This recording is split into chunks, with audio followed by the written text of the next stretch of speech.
This is the Thursday, July 9th meeting of the Community Oversight Advisory Board. And we're glad that you're here.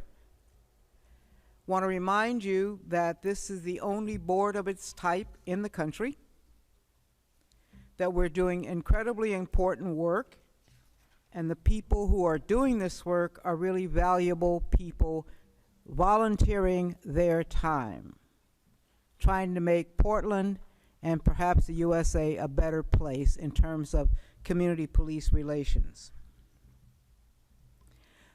At my first meeting, I talked about the elephant in the room being a lack of trust between all of the groups. And I want to revisit that only to say that when I said that, I didn't say I was going to fix it. And I need to put a tagline on it. We are going to fix it. It is our job to reach across those difficult places and engender trust by talking with people, by telling our stories, by being kind, by being compassionate and empathetic. And I know we can do it. First, I want to introduce a new person on this team, Mandy Hood, who is here and who is the new administrative person for the COAB team. Welcome, Mandy. Thank you. Yes, you can welcome her. Just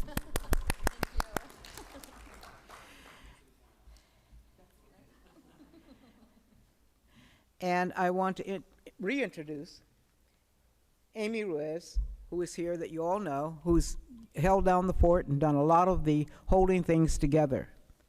And then there's Dennis, who is here from Chicago, who is a part of the COAB team and who is, do you want to say anything, Dennis? No, it's good to be here. Thank you. All right.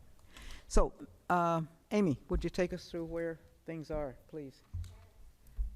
Housekeeping notes. Materials and a sign-in sheet are out in the hall. If you'd like to sign up to testify, please make a note on that sheet. We have food in the back of the room. Please help yourself. There is now water as well. If you came in late, it was in the freezer. Restrooms are out in the lobby, your first left and down the hall. We do have a toy box if any children arrive or if anybody else needs to play with something while you're listening. We also have 2 new voting members of the COAB that Kathleen can introduce. And I think that's it. Brad Taylor is not here tonight. If you have any accommodations issues, please come see me and I'll be happy to help. Hi, I would like for the 2 new members to introduce themselves. You want to start, Tom? Tom Steenson. I'm not sure what to say. I just Well, happy not to be an alternate anymore. oh, welcome, Tom.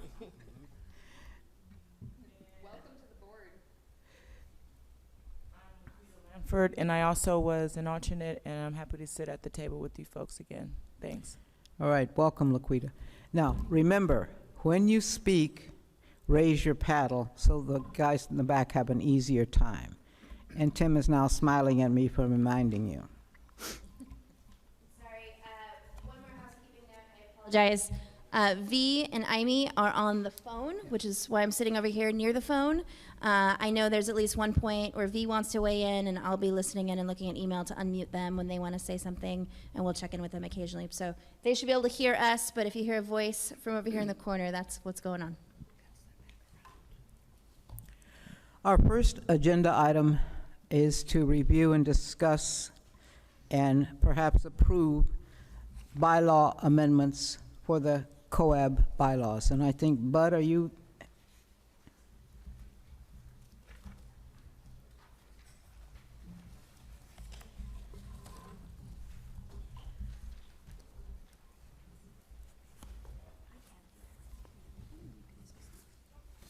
Great. Okay.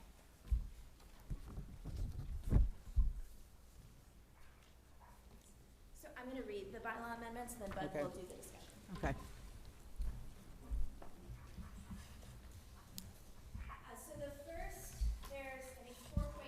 Unfortunately, my copy is not in color, but most of the language that's in the packet is additional language to what was originally in the subcommittee section of the bylaws. So, and I will read the new text for consideration, and then Bud will recap the conversation that's happened at the executive committee about these amendments that are proposed.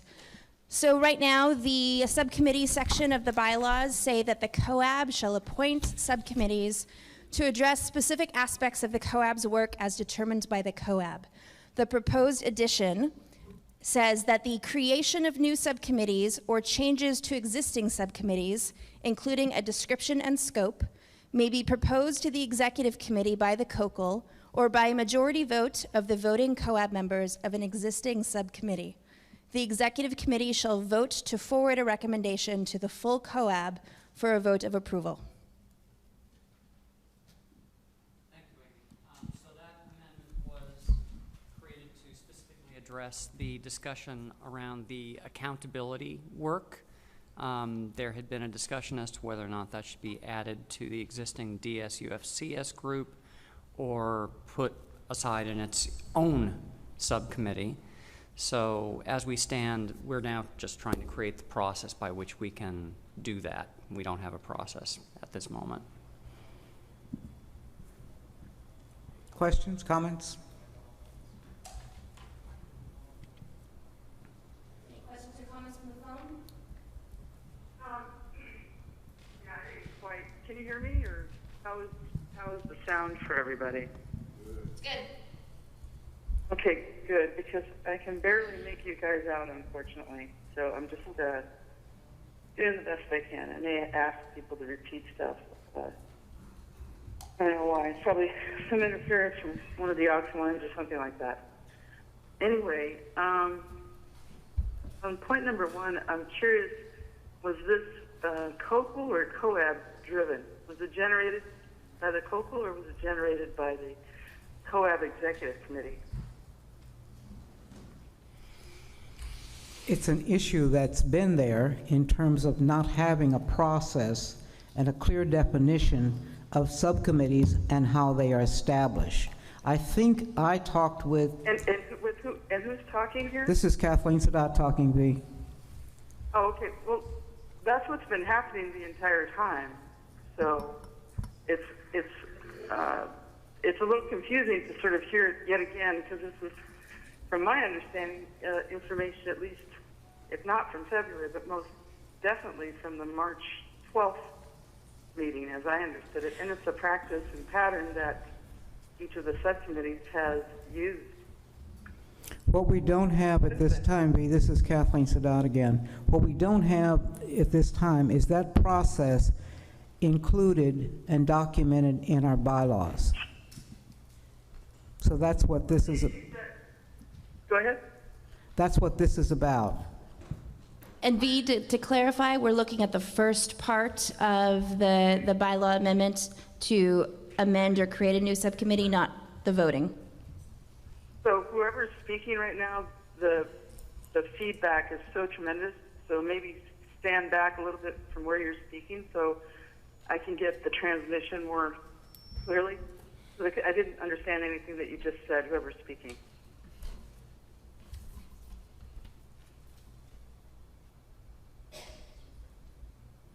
Sorry, Oh, were you talking to me? I thought... I'll try that again, and somebody else may need to repeat it so we don't have the feedback. But what I might be hearing is that there's confusion over which piece of the bylaw amendments we're voting on or discussing at the moment, and we're really looking at just the first paragraph, which is about creating or amending. Right, yeah. That's what I'm looking at too. I'm looking at the first paragraph too. I was just wondering, was it COCL or COAB driven? And now I understand that it's from Kathleen Sadat, apparently. And if I'm misunderstanding, just let me know. And I just wanted to be clear, and I think it's clear to the majority of what I remember we're serving, that that's a process that has been being used definitely after March 12th meeting. Okay. So I don't understand why it has to be sort of ingrained in the bylaws. Mr. Jackson. I don't think we're going to get too far today in our meeting if it keeps going this way. I know. Phil. This is Philip speaking. Can you hear me? People in a tunnel or people muffled up? Can somebody just? So basically, I mean, we just want to know, we know in general how the subcommittees are established, but the bylaws, it's not yet in the bylaws there clearly. So the idea is we want to put it in the bylaws just for the future, if there's other subcommittees that want to be established, that it's, the idea is clearly laid out in the bylaws. And that's really the goal of the amendment. Okay. Any other comments on the bylaws? Any questions about the proposed bylaw, this section? Is that for number 1 or is that for number 2 as well? Because the way you're speaking, it goes to number 1 and number 2, just to be clear. Just the first paragraph is what we'll be discussing right now. Okay. So can I just, this is Ine, can I just interrupt for a second? I also can't understand anything that's being said. So I don't know where the phone is located, but 90% of what was just said just sounded like static to me. Okay. So if there's something that we can do about that, that would be very helpful. Yes, I agree with Ine, and from my experience with working with audio equipment, it's cross-line feedback. And it's Tim, is there anything you can do to help us with their ability to hear on the speakerphone? They can put that mechanism closer to that speaker cabinet is the only thing I can think of right off the top of my head that we can do quickly. Yeah, that's where the sound is coming from. Okay.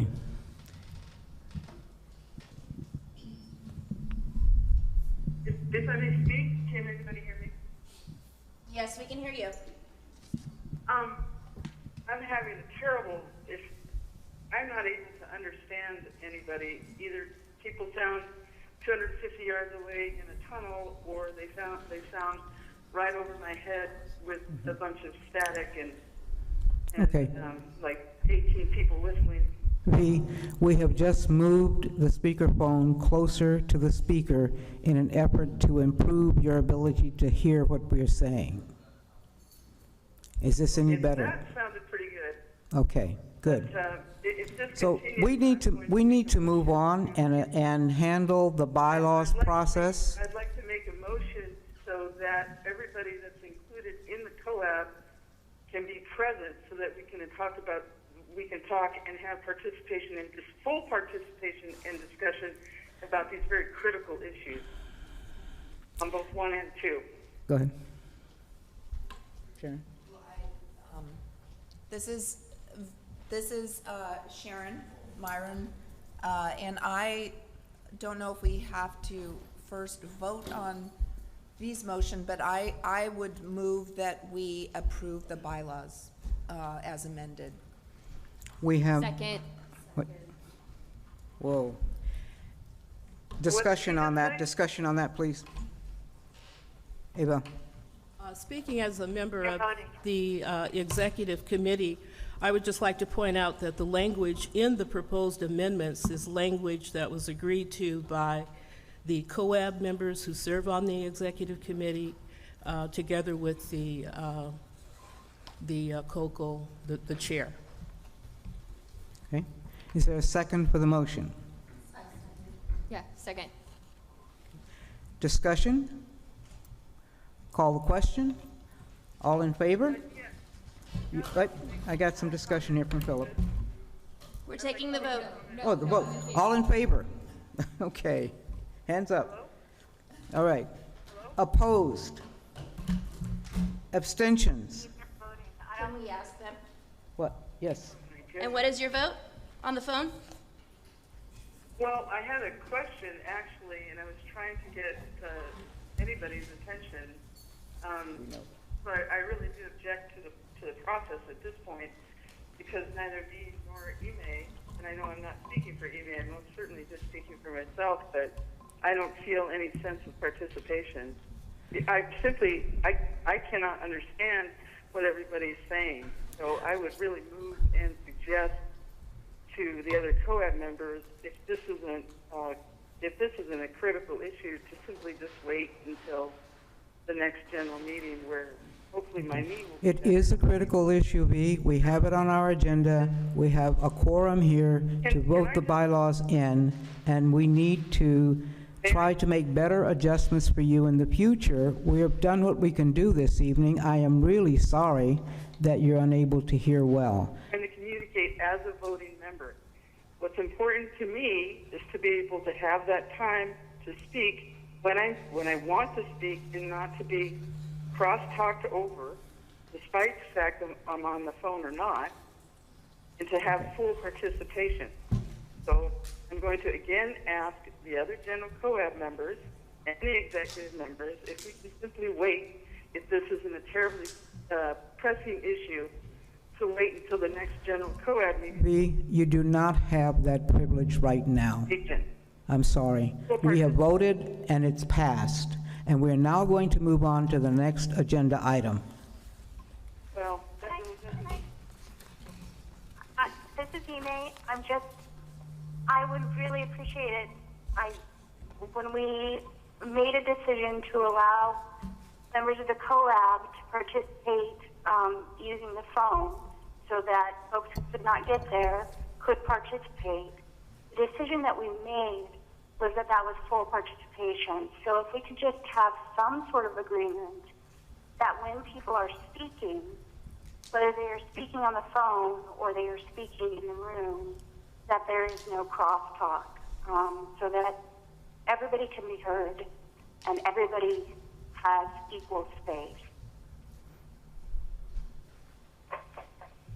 Okay? Next agenda item, Judy Prosper. Thank you very much for coming. Judy's going to talk to us about being public officials, information that could be helpful. You want to stand up? You want to sit down? You could sit at the end of a table and take a mic and face the audience.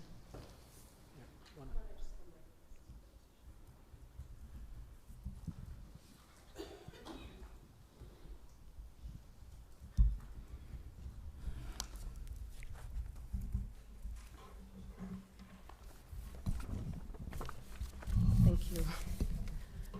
Good evening. Excuse me. My name is Judy Prosper. I'm a deputy city attorney for the city of Portland. I have held this position for 10 months, having recently moved here from New York. What I do for the city attorney's office is advise several bureaus as to civil rights implications of various actions that they're taking.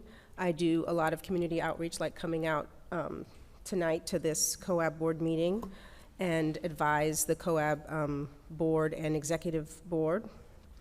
I also draft laws such as the Ban-the-Box ordinance, which is something that is hopefully coming before council soon. So that's a little bit about me. I am a public official, and as such I am subject to the City of Portland's Code of Ethics, which is contained in Chapter 1.03. I think COAB members have a copy of some of the things I'm going to discuss, and I believe copies were put outside if you want to follow along. So a city official means any elected official, employee, appointee to a board or commission, or citizen volunteer authorized to act on behalf of the city of Portland, Oregon. Ethics means positive principles of conduct. Some ethical requirements are enforced by federal, state, or local law. Others rely on training or an individual's desire to do the right thing. The provisions of this chapter, which are not elsewhere enforced by law, shall be considered advisory only. So COAB members are public officials. The COAB was created by the city under the settlement agreement as a body that would be the community liaison part of the COCL research and compliance team. COAB is supported by the city and uses city resources for its work. Just as COAB is governed by public meetings and public records laws, so too are the members of COAB governed by the city and state ethics laws. City officials have special powers, along with a special obligation to act only on behalf of the public. So as you know, the COAB is an important part of the settlement agreement, And it's so important that COAB members and meetings be COAB meetings be a place where members of the public feel welcome and know that all views can be openly expressed. No action by any COAB member or the COAB as a whole should make any member of the public feel disenfranchised. And a quote from the code that kind of encompasses all this is, city officials do not give the appearance of impropriety. So now I'll turn to the actual handout in front of you, which is, as I said, chapter 1.03, the city's code of ethics. And I didn't print out the whole code. I only printed the definitions. And then those are the first 2 pages. And then the second 2 pages are some explanations and examples of that sort of are relevant to this group. So the first definitional piece is trust. The purpose of the city government is to serve the public. City officials treat their office as a public trust. The city's powers and resources are used for the benefit of the public rather than any official's personal benefit.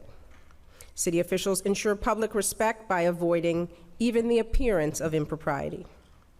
The public interest includes protecting the rights of underrepresented minorities. I'm not going word for word, I'm just kind of skipping over what I think are the most salient points. Citizens must have a fair and equal opportunity to express their views to city officials, like COAB members. City officials do not give the appearance of impropriety or personal gain by accepting personal gifts. So the second part of the definition is objectivity, and that's 1.03.030. City officials avoid bias or favoritism and respect cultural differences as part of decision making. On the accountability, that's 0.040. City officials exercise their authority with open meetings and public records. 0.050, leadership. City officials do not exploit loopholes. Officials avoid discreditable personal conduct and are personally honest. So I didn't want to read every single one, but these are sort of the highlights of the code of ethics under which you are all governed. So on the explanation and examples, I just want you to know all of this information is available with much more clarity and in its entirety on the auditor's website. And that website is contained on page 1 of this handout. And it's a really good resource. You can click over to various things, and there are lots of explanations and examples. But I just picked a few that I thought were relevant for our purposes today. So on page 3, explanations and examples, gifts. City officials do not give the appearance of impropriety, and this is a very common theme, as you can see, or personal gain by accepting personal gifts.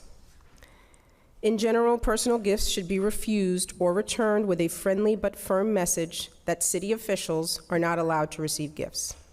A personal gift, lunch, or entertainment gift under $50 in value may be legal under state law, and I'll talk a little bit about that. But under the Portland City Code, it states no amount is too small to be ethically questionable. And the guiding principle is, would I receive this gift, meal, entertainment, or the like if I did not hold a city position?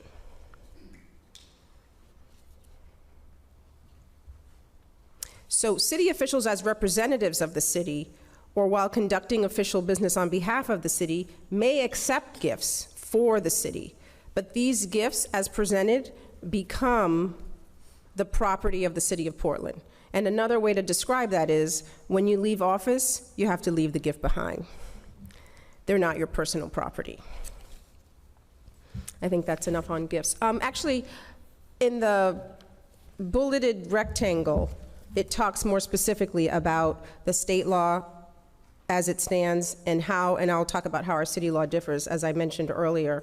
ORS 244.020 defines a gift. And under state law, it is anything $50 or below can be received from any one person during a calendar year. from someone who could reasonably be known to have legislative or administrative interest before the state. As I mentioned earlier, our city code talks about any amount.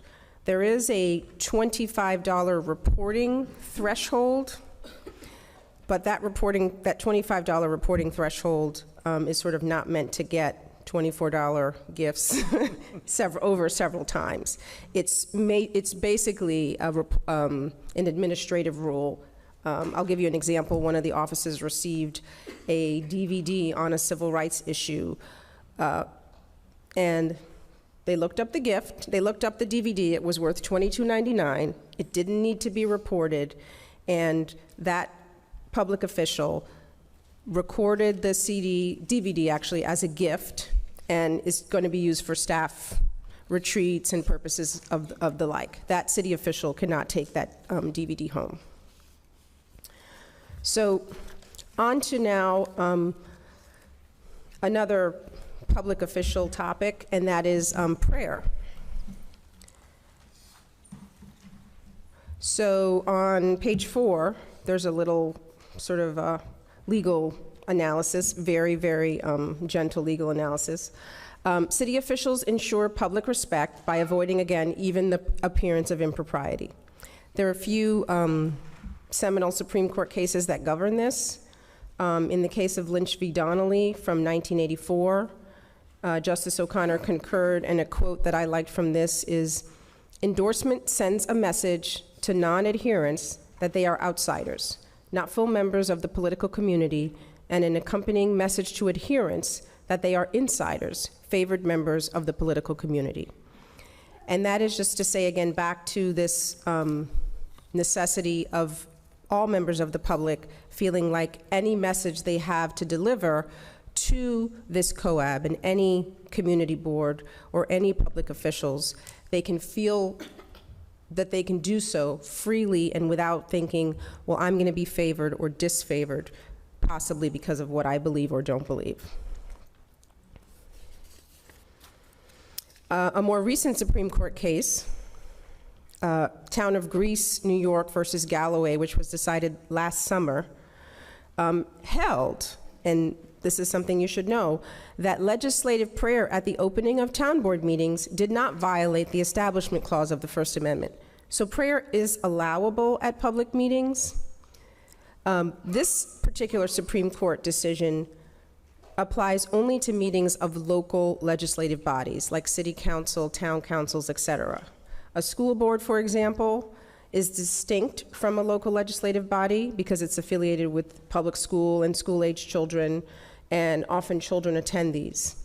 So local school boards, for example, are subject to a higher standard.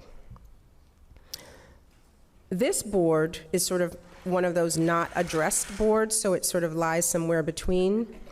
But the tenets of whether or not prayer can happen at a public meeting are sort of threefold. One is that the entire body needs to vote on having the prayer happen, and what kind of prayer it's going to be. Is it going to be a certain denomination? Is it going to be rotating denominations? Is it going to be 5 minutes or 20 minutes? Is it going to be at every meeting? So the entire body needs to vote on that.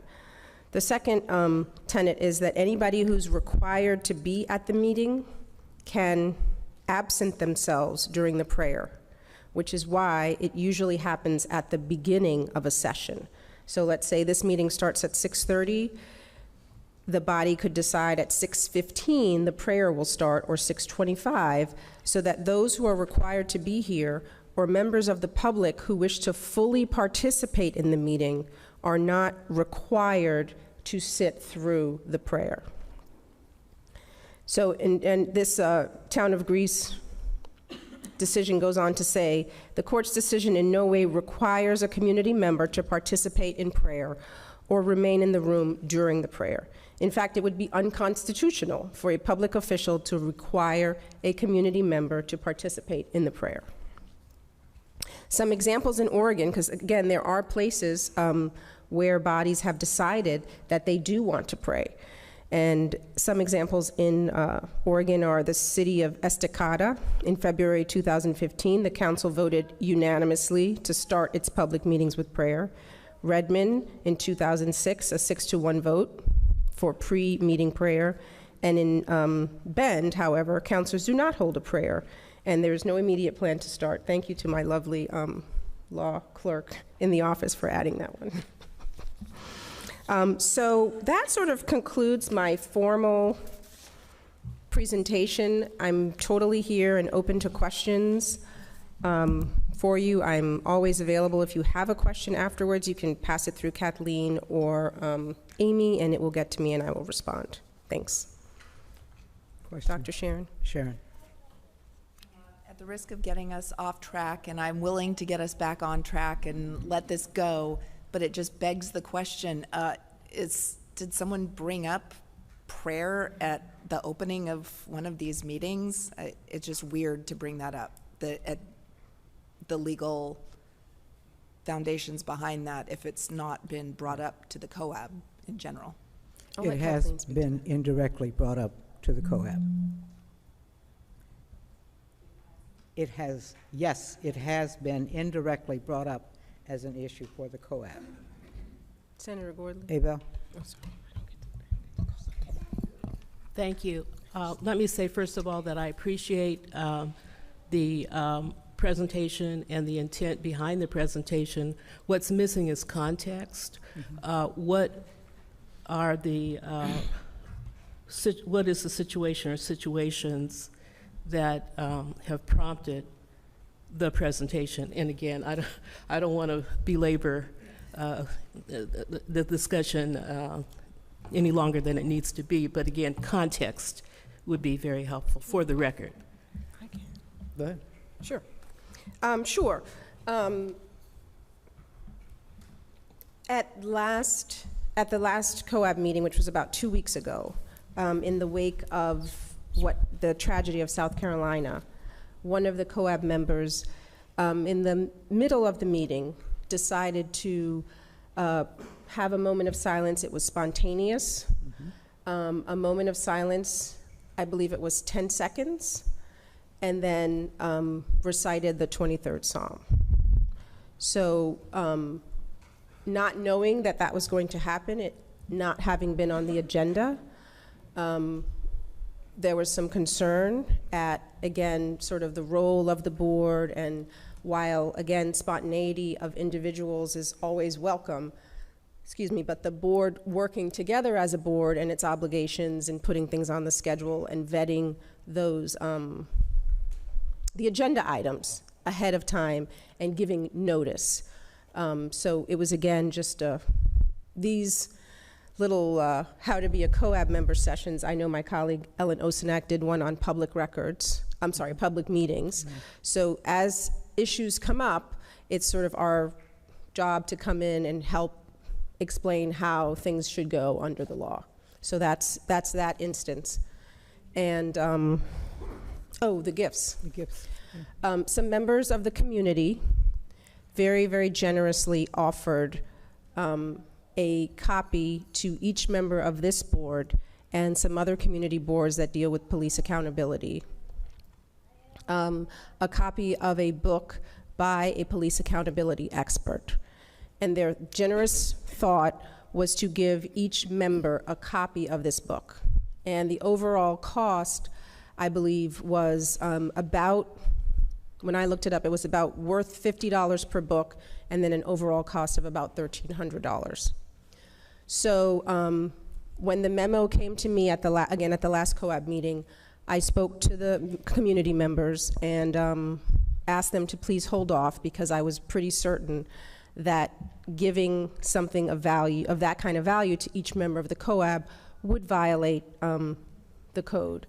And indeed, I did consult with the auditor and some colleagues in my office, and I'll get to you in a second, Mr. Steenson.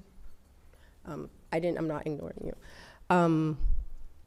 Was advised that yes, indeed, a gift from a community member, that the books would be considered gifts, and such gifts could not be given to public officials.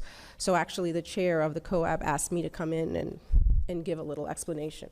So that's your context. Mr. Steenson. So if I understand correctly, if the value of the book is less than $50, the community members could give them to individual COAB members or others working on advisory boards or councils.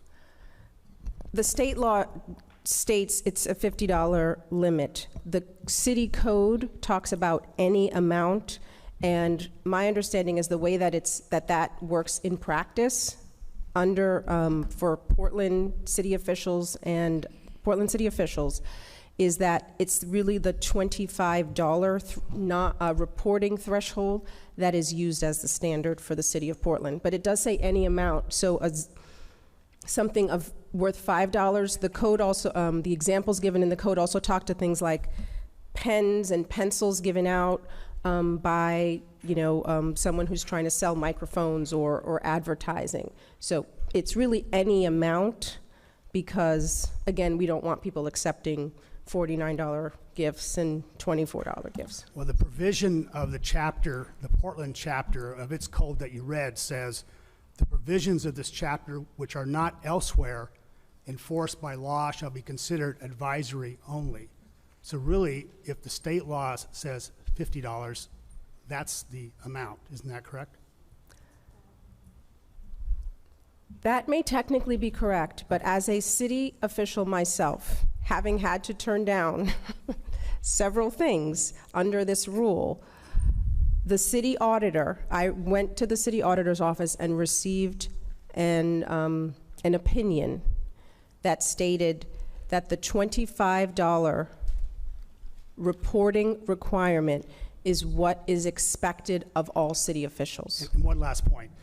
And wouldn't it be okay if these community members who are trying to provide information and materials to help us do our job, if they gave it to the COCO or gave it to the city or gave it to the COAB as an organization, couldn't they then lend the books to the members of the COAB? Actually, Mr. Steenson, at the executive board meeting that was discussed, we actually had some other conversations since then that I was going to come back to Ms. Sadat and the executive board members at the next meeting. There were several ideas put forth, and again, without speaking to the community members, I'll tell you, in advance to see how they feel about it. Some ideas came up. The first idea was to have a sort of lending library for COAB members. So maybe 3 books could be donated to the city. They would be checked in somewhere. They would be the property of, just to give an example, maybe the Office of Equity and Human Rights. And COAB members could go to this place and check out the books and use them, but they would have to return them. And so again, there's an administrative cost to doing this. And if one book, why not some other books? Earlier on in the process, several COAB members thought of different books that gave historical context to the work of the COAB.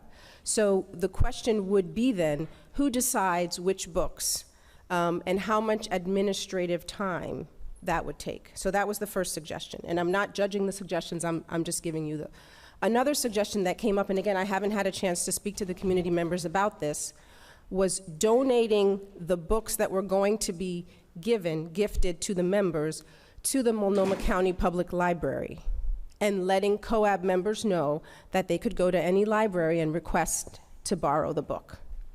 When I gave a short presentation during executive board, we talked about sort of, while we want the free flow of ideas, while we want all opinions on police accountability to be heard by the COAB board, something packaged in a nice book that you could take home with you is very different from listening to someone testify who may not have the funds to advance their idea in the same manner. That is, buying a book that COAB members could take home with them. So these are some of the ideas that were floating. This is something we'll address, I think, in executive board and come back to the COAB with. Philip? Tom, your question, I just kind of had a follow-up to. There's a lot of things to think about in regards to this, even if we do accept the gift from the community members, and that's an if.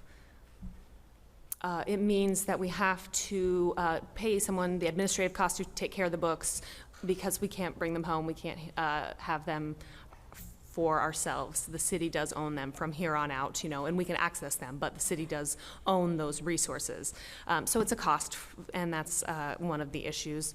We also discussed that maybe a book might seem an educational and informational, but people, you know, the community perspective, other people might see that as influencing the COAB members or a conflict of interest or some sort of coercion. So that is another sensitive issue that we just wanted to bring up, the kind of perception of that, that we do want to be neutral.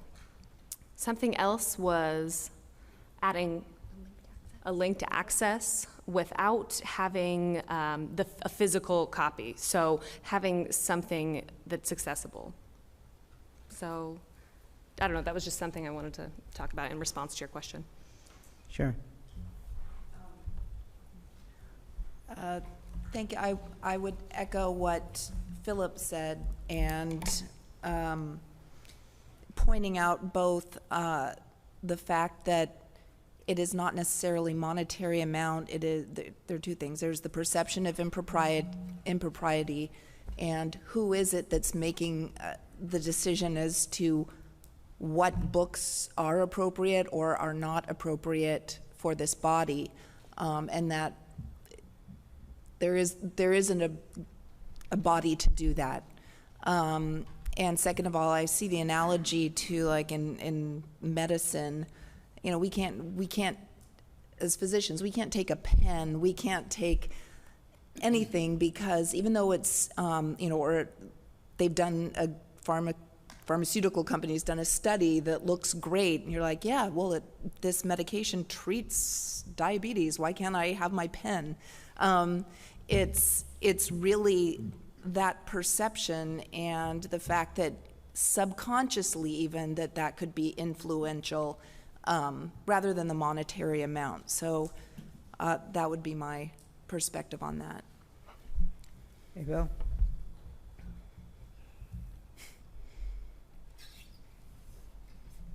Okay.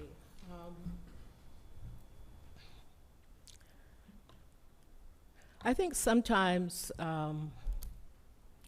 we can make things more complicated than they need to be. And I'm thinking of a friend of mine who's fond of saying, keep it simple, keep it simple. I am aware that the book that we're speaking about is titled, if I may, Madam Chair, put the title on record. Mm-hmm. It is The New World of Police Accountability, 2nd edition. The authors are Samuel Walker, Carol A. Archbold. It's from Sage Press, and the publication date is 2014, and again, it's Sage Publications. The people who wanted to gift the book to COAB members are in the room. So we are having a conversation around them and about them, but not with them, to add further clarity to what it is we're talking about here. And with that said, I'm recalling our discussion at the executive committee, where I was also present on the phone. And I believe the question I raised was, well, could we as individual COAB members purchase the book from those who wish to gift the book? Bud, am I correct? Is my recollection? Help me? Okay, thank you. Thank you, Sharon. Since that meeting, I have been thinking about, and as our discussion is taking place here, and as I'm trying not to have an anxiety attack, how can we make something happen that, to the good, that is about sharing, receiving information that people who have been working on these issues for years,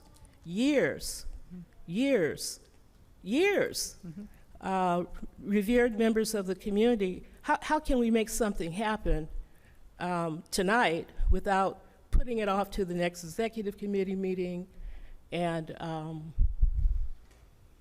you know, just belaboring something that shouldn't be so complicated. I, for one, am willing to borrow the book from those who wish to gift the book.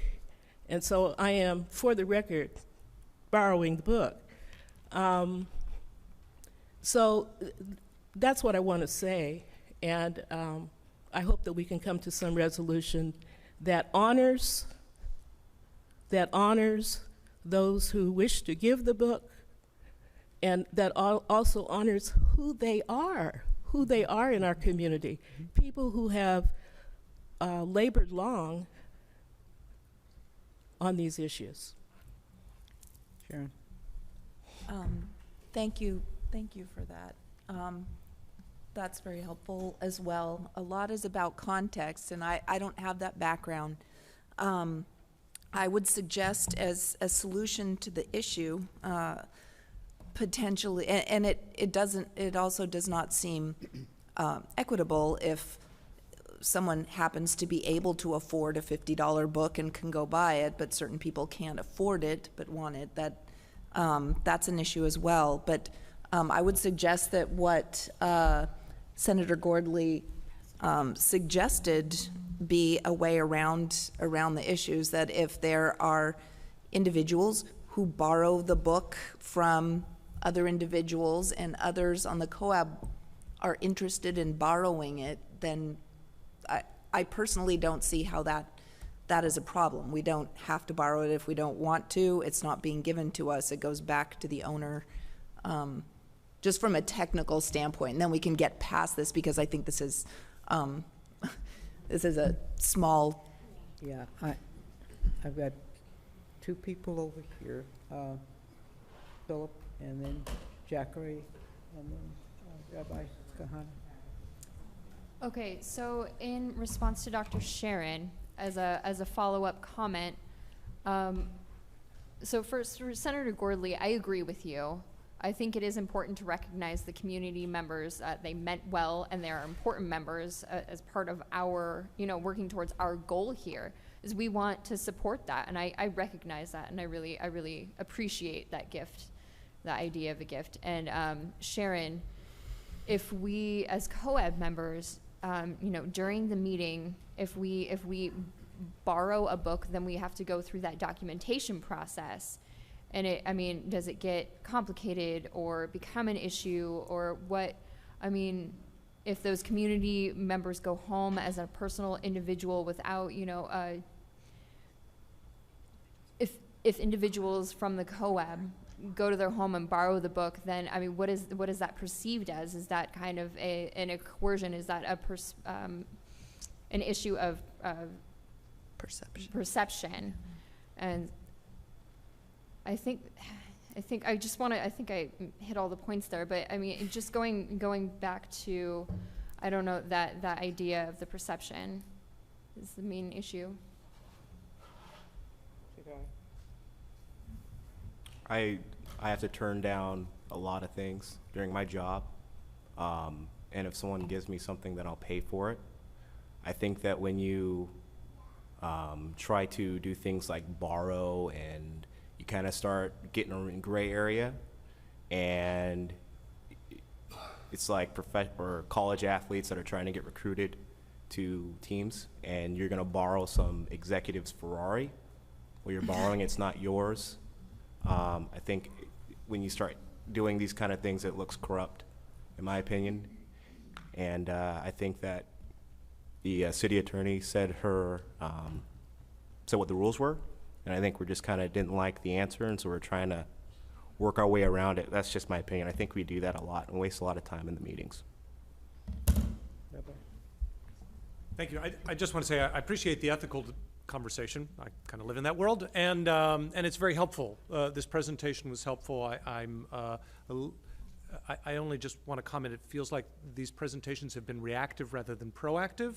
So they're responding to particular issues that have occurred. I think this is very helpful. I hadn't actually thought of myself as a public official until your presentation, so this is very helpful for my thinking. I'm actually far more concerned in reality on this particular issue of the concept of coercion, to put it in a term, the idea that some group, and I don't actually know who we're talking about, but individuals or groups might want us to read a particular book from a particular vantage point. I happen to have read that book, and I found it extremely helpful, and I think it was quite broad, and didn't feel like it was promoting a particular agenda, and I'm glad that I read it.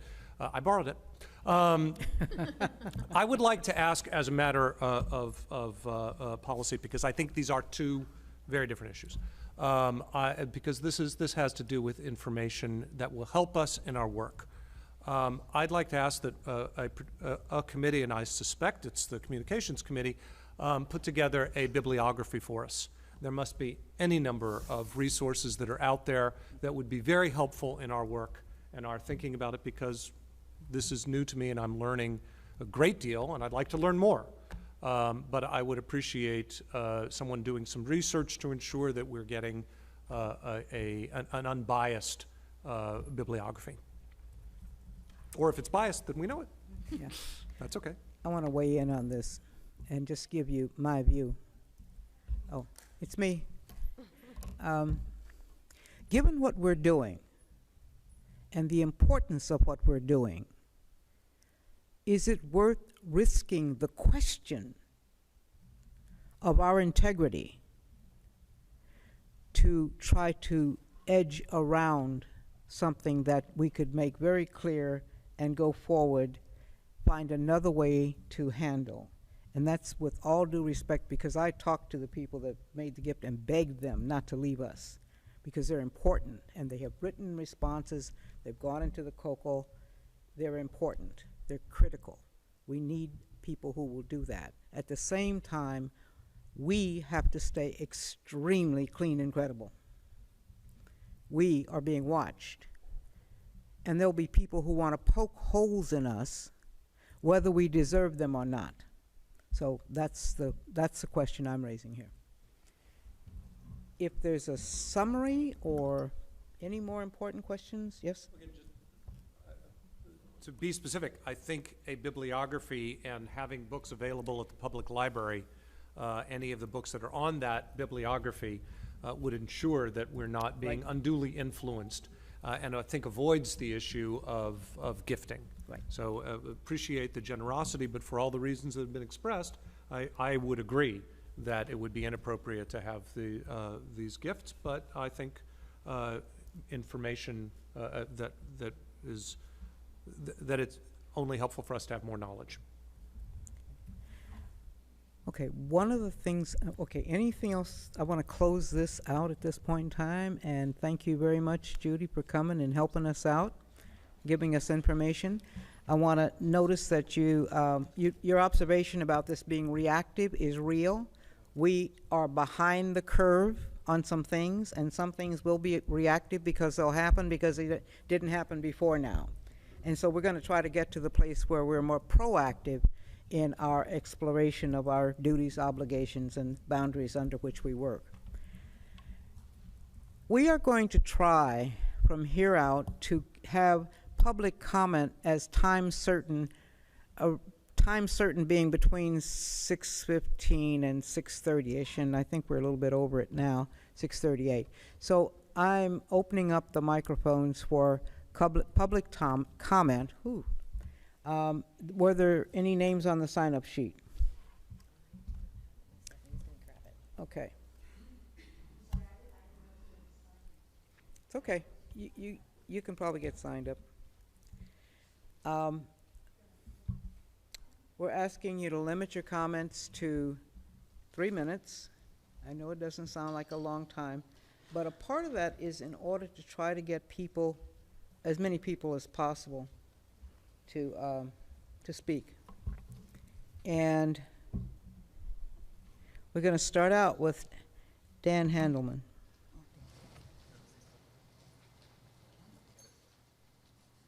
Good evening. I'm Dan Handelman with Portland Cop Watch.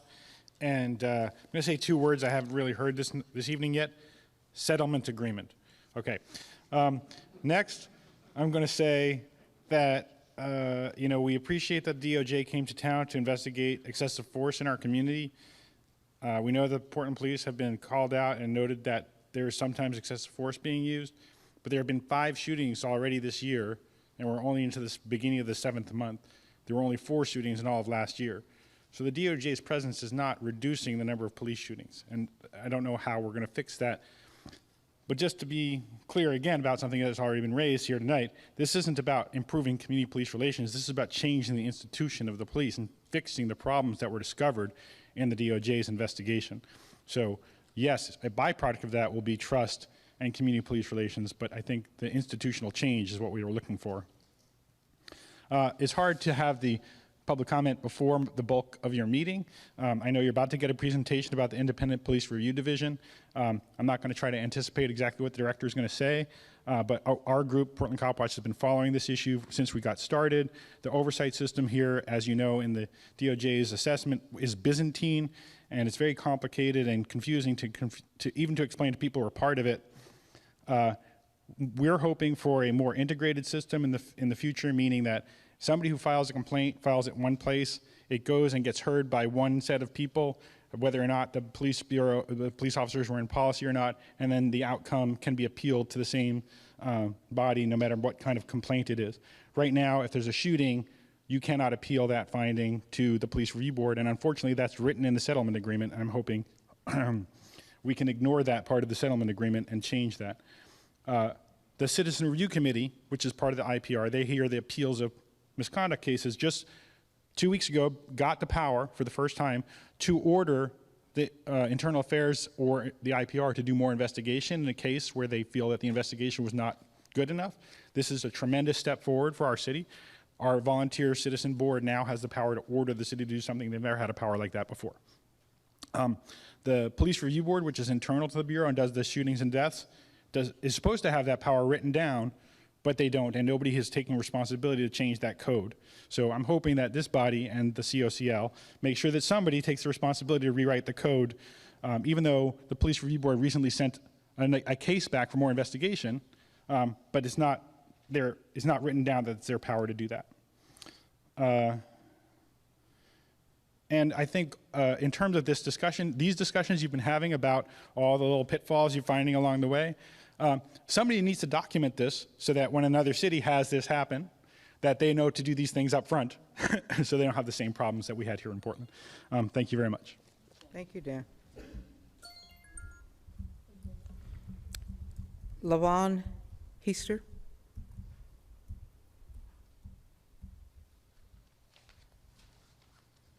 I'm a little shorter here. Hi, I'm LaVon Heister. I'm the chair of the Portland Commission on Disability, and I had an invitation to make to everyone in the room, which may seem a little bizarre to you, but I'll explain why it makes sense to me. We're having an Americans with Disability Act celebration for the 25th anniversary on July 26th at ERCO. And Amy can get a hold of the information, or Commissioner Wolf, who is representing the Portland Commission on Disability, can get you that information.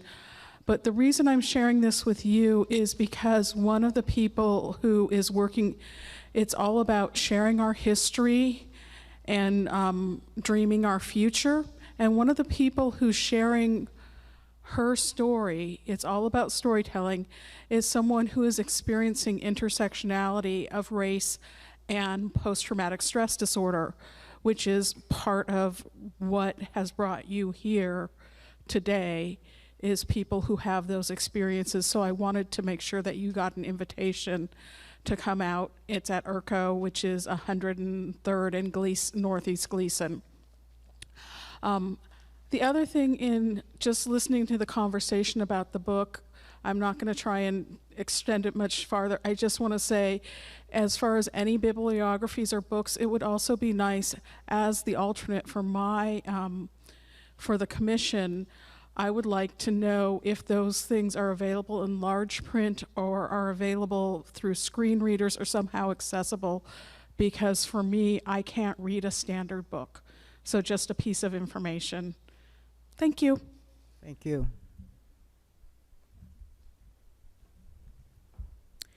Ella Howard.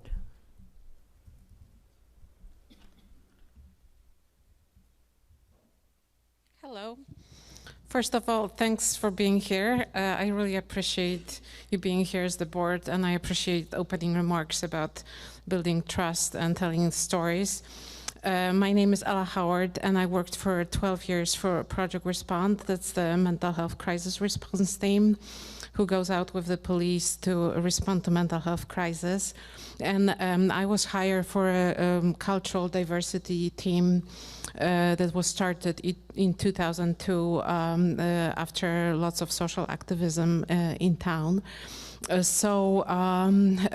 just wanted to appreciate you being here and just say that the issues are complex. I really appreciated my job. Some people were telling me that this has to be the most challenging job on the planet. I actually really felt honored and felt happy to be able to meet every single client and had lots of good experiences with the police. And the issue is very complex and it requires constant work. And I'm working myself right now on trying to find a way to creatively express myself on the issue. So for now, I just wanted to say thank you for being here and encourage you to keep going. Thank you. Nancy Newell.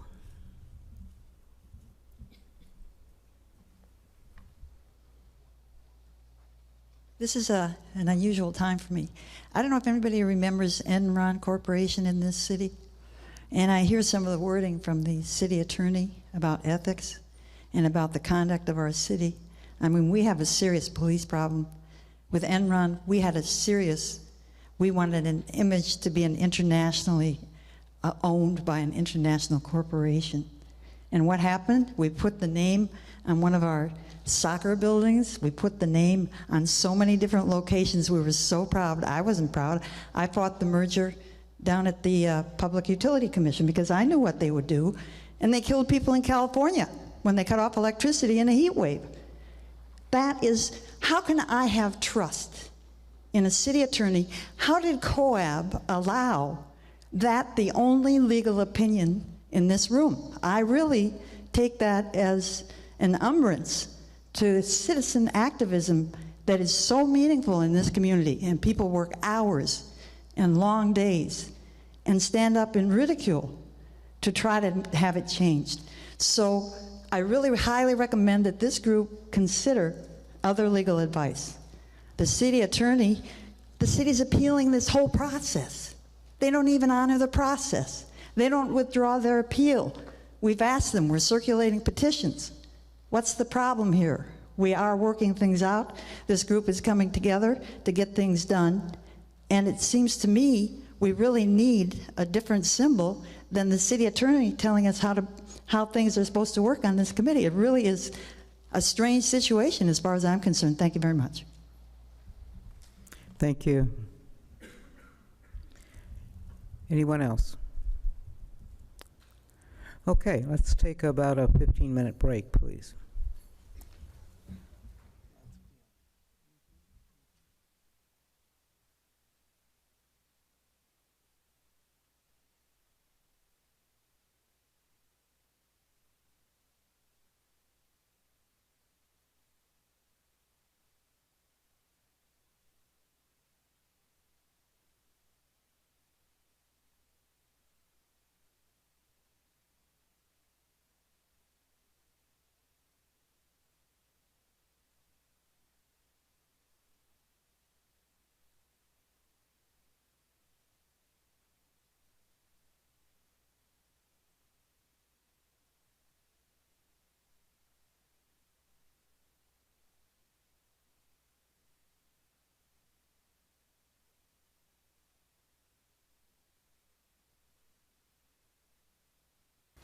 So the first thing I want to do is extend our thank yous to Rabbi Kahana for providing us with this space today.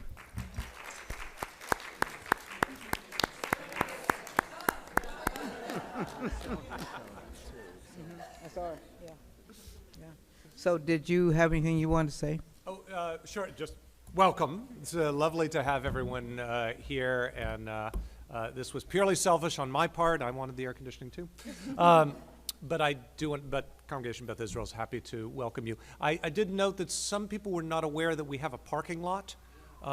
There is a lot on the corner. There is also parking underneath this building, so for anybody, when you come in, if you pull on the right-hand side, the gate opens automatically when it's unlocked. So if you have difficulty parking on the street. Now that I'm a city official, I want to object publicly to the parking meters that are going to be put up. So who knew I had such power? This is great. Lastly, I did want to say that anybody who would like to stay around afterwards, be happy to give a tour of our historic sanctuary across the street. Thank you. Next on our agenda, Constantine Severe, who is going to talk to us about the IPR. Thank you. Introduce yourself, please. Hello, my name is Constantine Severe. I am the director of the City Auditor's Independent Police Review. We are a small office of 12 folks. We have a role as the City of Portland's oversight of the Portland Police Bureau. So I've brought a PowerPoint that's a very kind of quick hit on the oversight system. This is meant as kind of an overview and a kind of conversation starter. I'm available to the COAB and COCL members for kind of more in depth for work groups, whatever, even community members. There's information about IPR at the desk out front, some of our prior reports. We hire consultants to review all officer-involved shootings. There's a couple of reports out front as well. And we recently did a review on how the Portland Police Bureau engages with the local hip-hop community, and that report is outside as well. So if we can go to the next slide, is a pretty brief intro into how a complaint starts with someone expressing displeasure with an interaction with a Portland police officer. Our system under the Department of Justice Settlement Agreement is supposed to take 180 days to do a misconduct investigation. So that comes from whenever we receive the complaint to when the chief has his proposed finding. Intake, that's something that is delegated to IPR. That takes about 14 days. An investigation, if it goes to that stage, takes about 60 days. So IPR's role during that 14-day intake period is for us to contact a community member, any of their witnesses, do research in the computer. I'm trying to not use jargon, but CAD, which is a dispatching system, and talk to different civilian witnesses, businesses, get video, basically kind of do a rough outline of the case in the 14 days to make a determination of whether this case will be further investigated. After that's done, we have a decision to make of whether the case will be dismissed, whether there'll be mediation, whether it'll be subject to full investigation, or will be a service improvement opportunity, which is a category of case handling reserved for cases that are minor non-disciplinary complaints, usually something like, I think the officer was rude to me, or I requested some service and I felt like the officer had a tone. And basically that's it. So worst case scenario, if let's say we did a full investigation, the officer would not face discipline. And in the city of Portland, discipline is considered a letter of reprimand or hire. And hire is days off without pay. So if you look in the middle of the PowerPoint, that's kind of assuming this case is going to investigation. After investigation, it goes to the commander's findings stage. That takes about 14 days, and that we have every step in our process lined out, and everybody has allocated timelines. Next slide, please. The next stage is the Police Review Board, which is an advisory board that makes recommendations to the Chief of Police. It has 5 voting members, and it has about 30 days to do its work. There is basically one hearing that happens, but officers need to receive at least 2 weeks' notice before a board, and there's also kind of administrative timeline or administrative time that's kind of encapsulated within that 30 days. After the Police Review Board, a case could theoretically go to the Citizen Review Committee, which is an organization that is part of the Auditor's Office. It's there are 11 volunteer members. They have a lot of different roles, but their, I think, most important role is hearing appeals of community member appeals of misconduct cases. Officers can also appeal as well. The next step would be the decision that the chief made, whether the officer, the allegation against the officer was sustained or not sustained, exonerated, or there's all these different iterations. So I'll try to keep it very simple. In our system of government in Portland, we have a commissioner form of government. So the police commissioner, the mayor, is the final say in all cases. So all the other steps are recommendations to the ultimate fact finder, which is the chief of police usually, but in the most serious cases, the mayor. Next slide, please.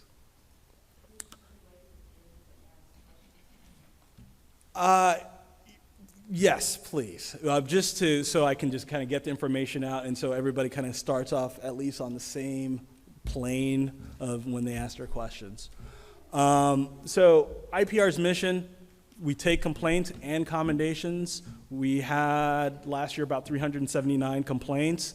Commendations, we had about 400 commendations. We have the ability to do our own administrative investigations. We can conduct policy reviews, make recommendations directly to the police bureau.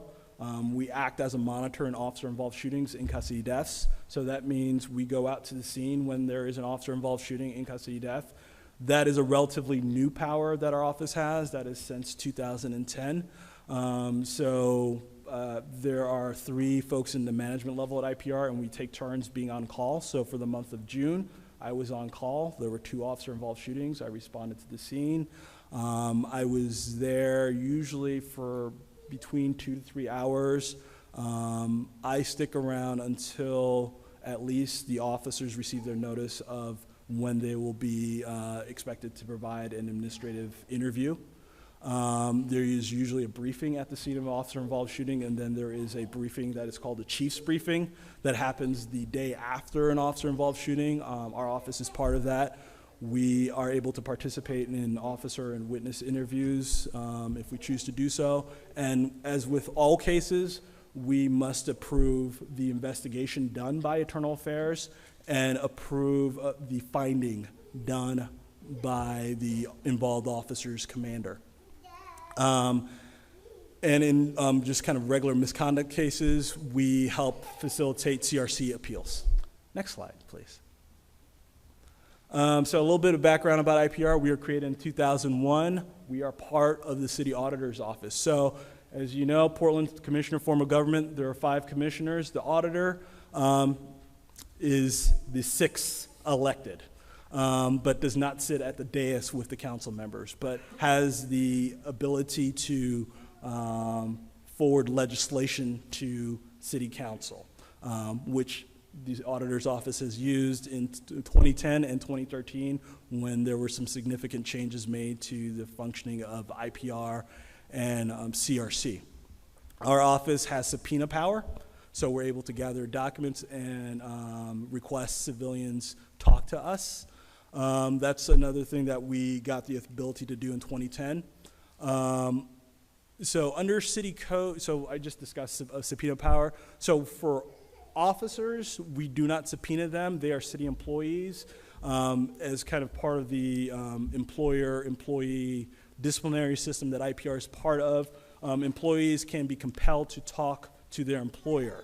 Officers do not work for IPR. They work for the Portland Police Bureau.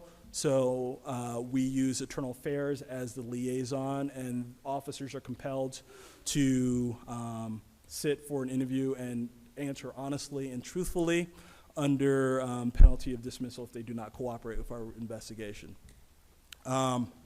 So per city code, I discussed this a little bit earlier, but we review and approve all investigations, and we review and either concur with the findings done by the officer's commander, or we refer it to the police review board. We're also a voting member on the police review board. Next slide. So IPR staff, there are 5 investigators, 1 outreach coordinator, 2 administrative support staff, a management analyst, 2 assistant directors, and myself, the director. Next slide. So how do we take a complaint? We take all complaints. In some jurisdictions, you have to write basically a written affidavit. In Portland, that does not exist. If somebody comes in and says, I have an allegation against this particular officer, I have this concern, we take that complaint. We take complaints in a variety of methods. We've gotten basically postcards with no postage stamp on them before, and initiated an investigation based on that in prior circumstances. We provide interpretive services. On staff, we have Spanish, Vietnamese, and Chinese, Slavic, and Haitian Creole availability. We contract out for other languages. Expectation is IPR will contact all community members who want to file a complaint with us. And we'll go out and meet with folks in the community. So sometimes we'll go out to, we've been out to our Right to Dream 2, Join, ERCO, basically have an investigator set up shop in that particular organization for the day, for a shift, and sit there. And if somebody wants to file a complaint or, tell us something about the police bureau that they think the police bureau is doing well. Next slide. So 2014 case statistics. We had 379 complaints last year. We dismissed 75% of our cases. 20% were referred to Internal Affairs. The most common reason for our dismissal is the officer does not work for there's a series of common reasons why we dismiss a case, but part of that is officer doesn't work for the city of Portland. As you folks know, if you ever in downtown and you see a police officer, a lot of times they're not Portland police officer. They might work for Multnomah County, they might work for Tigard, particularly if they're working for the transit division. The complainant is unavailable. Basically, the complainant hasn't followed through with their complaint. There's a filing delay. So under code, if for minor issues, there's a 60-day delay. For major issues, there's a 6-month delay allowed. In working practice, for use of force complaints, usually if it's done within a year or so, we allow that to proceed. If somebody is in custody, if somebody was hospitalized, if they have some good reason for why they didn't file a complaint, we will take that complaint irrespective of how late it was. But that does have a consequence of trying to document the issue, because the longer it takes for someone to contact our office, the less likelihood that we have evidence. TriMet gets rid of their videos within 48 hours. A lot of video that's at fast food places, it cycles through within a week, couple of weeks. So we have less to work with. And the biggest area is that the complainant does not allege misconduct by an officer. So an example of that is, I was driving on McLaughlin. I was driving 55 in a 45. There are 4 other people driving the same speed as me. I was the one who was stopped. And that is the complaint. Was the officer rude to you? No. Do you believe that there was a racial motivation for the officer stopping you? No. With that, under our code, there's really nothing else for us to do but to dismiss that particular type of complaint. But we will refer a lot of the cases that we do dismiss to the precinct commander for their review. particularly if it's more of a policy issue. One of the things with the way our system was set up initially was that it was looking at individual officers and misconduct issues.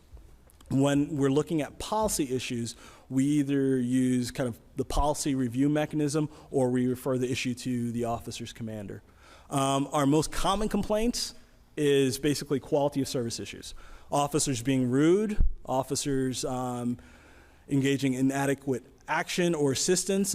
My background is I'm a former criminal defense attorney, and one of the complaints that really surprised me when I first started at the city is somebody calls the police shows up, talks to, Mr. Meyer, Ms. Smith, says, I want Mr. Meyer arrested. And the officer says, based on what I've heard, there's not really enough evidence for me to arrest this person. Maybe a day later, that person calls IPR, says, I wanted Mr. Meyer arrested. And frankly, that was one that really surprised me, and that's a significant kind of complaint area. Inadequate, improper investigation, use of force, demeaning conduct, use of force complaints, post the Department of Justice Settlement Agreement, those complaints are always investigated unless there is clear and convincing evidence to IPR that the allegation has no basis in fact. So clear and convincing evidence for any of you who've ever been an attorney or watched Matlock, that is a very high standard. And IPR is basically the kind of arbiter of whether there's no basis in fact. And so in my kind of instruction to my investigators and to my staff has been that if there is a use of force complaint, there has to be a very good reason for us to dismiss it, and I haven't really heard a good reason for us to dismiss a use of force complaint post the Department of Justice Settlement Agreement. Next slide. Created in 2001, so the Citizen Review Committee created the same time as IPR, 11 members. They're appointed to 3-year terms. There are no term limits. They hear appeals of investigative misconduct cases. They have access to the full investigative file, which different jurisdictions around the country do it differently. Some jurisdictions, they have summaries or, they'll kind of be able to kind of take a peek at files. But in Portland, the practice is, and now it's enshrined in our procedures, is that the CRC members are expected to be able to access the full file.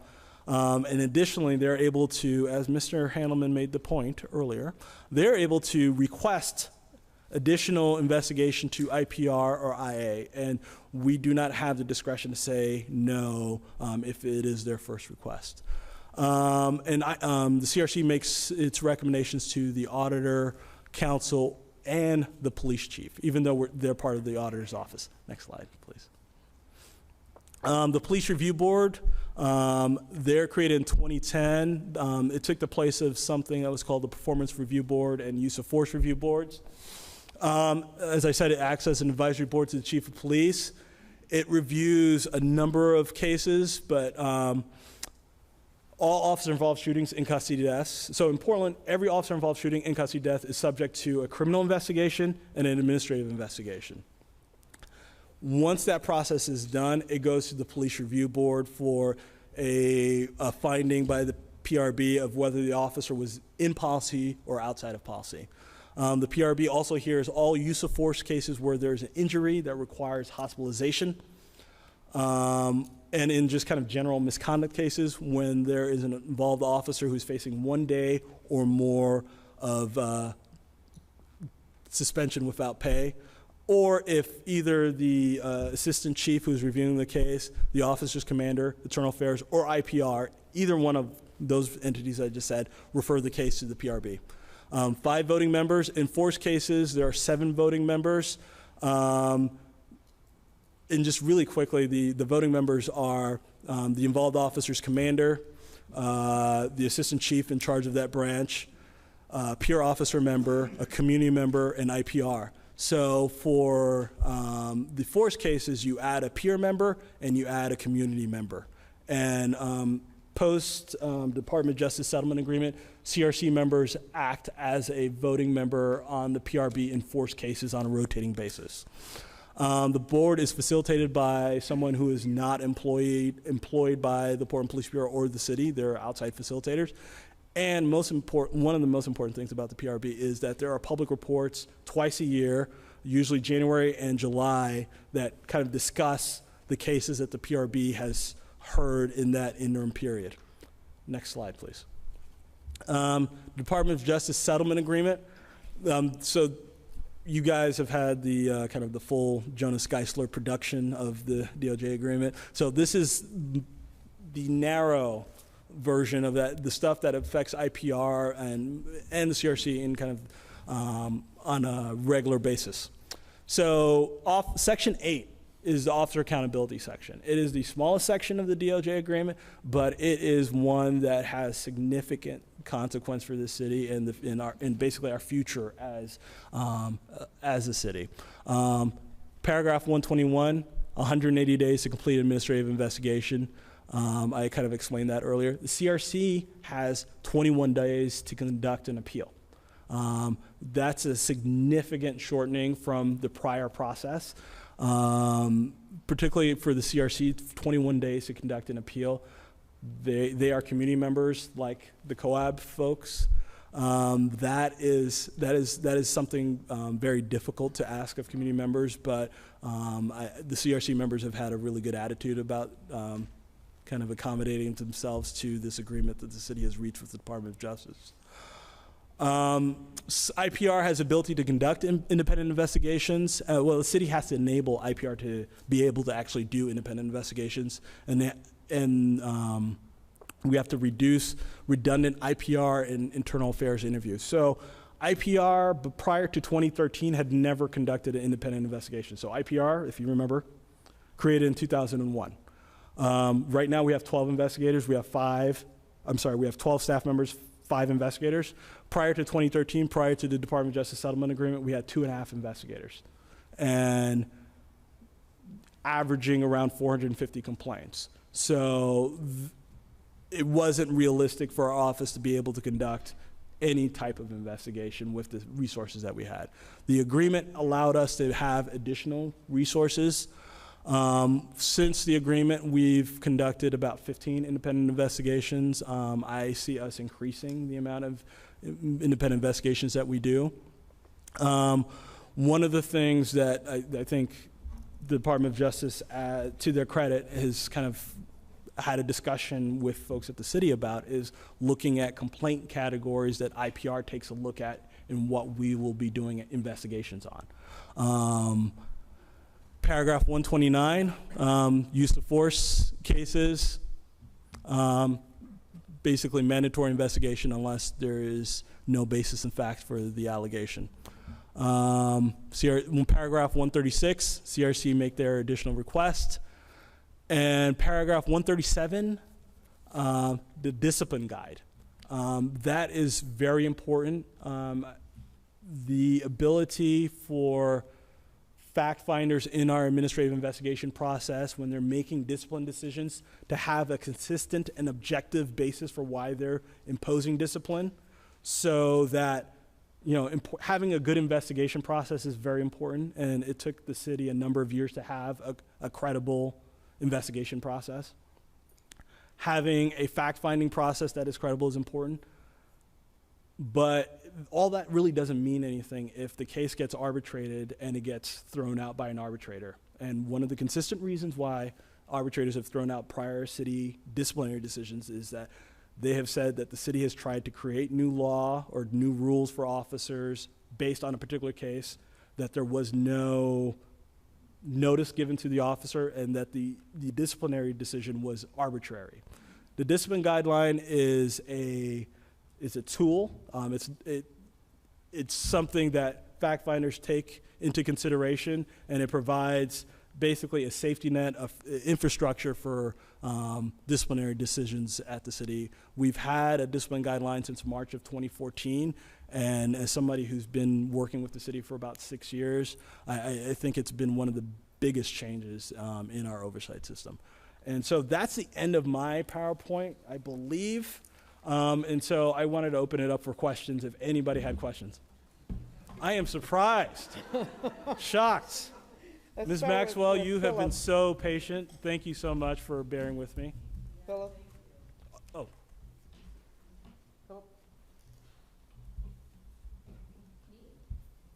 Okay. So thank you for that presentation. I have 3 questions that I jotted down, real quick questions here.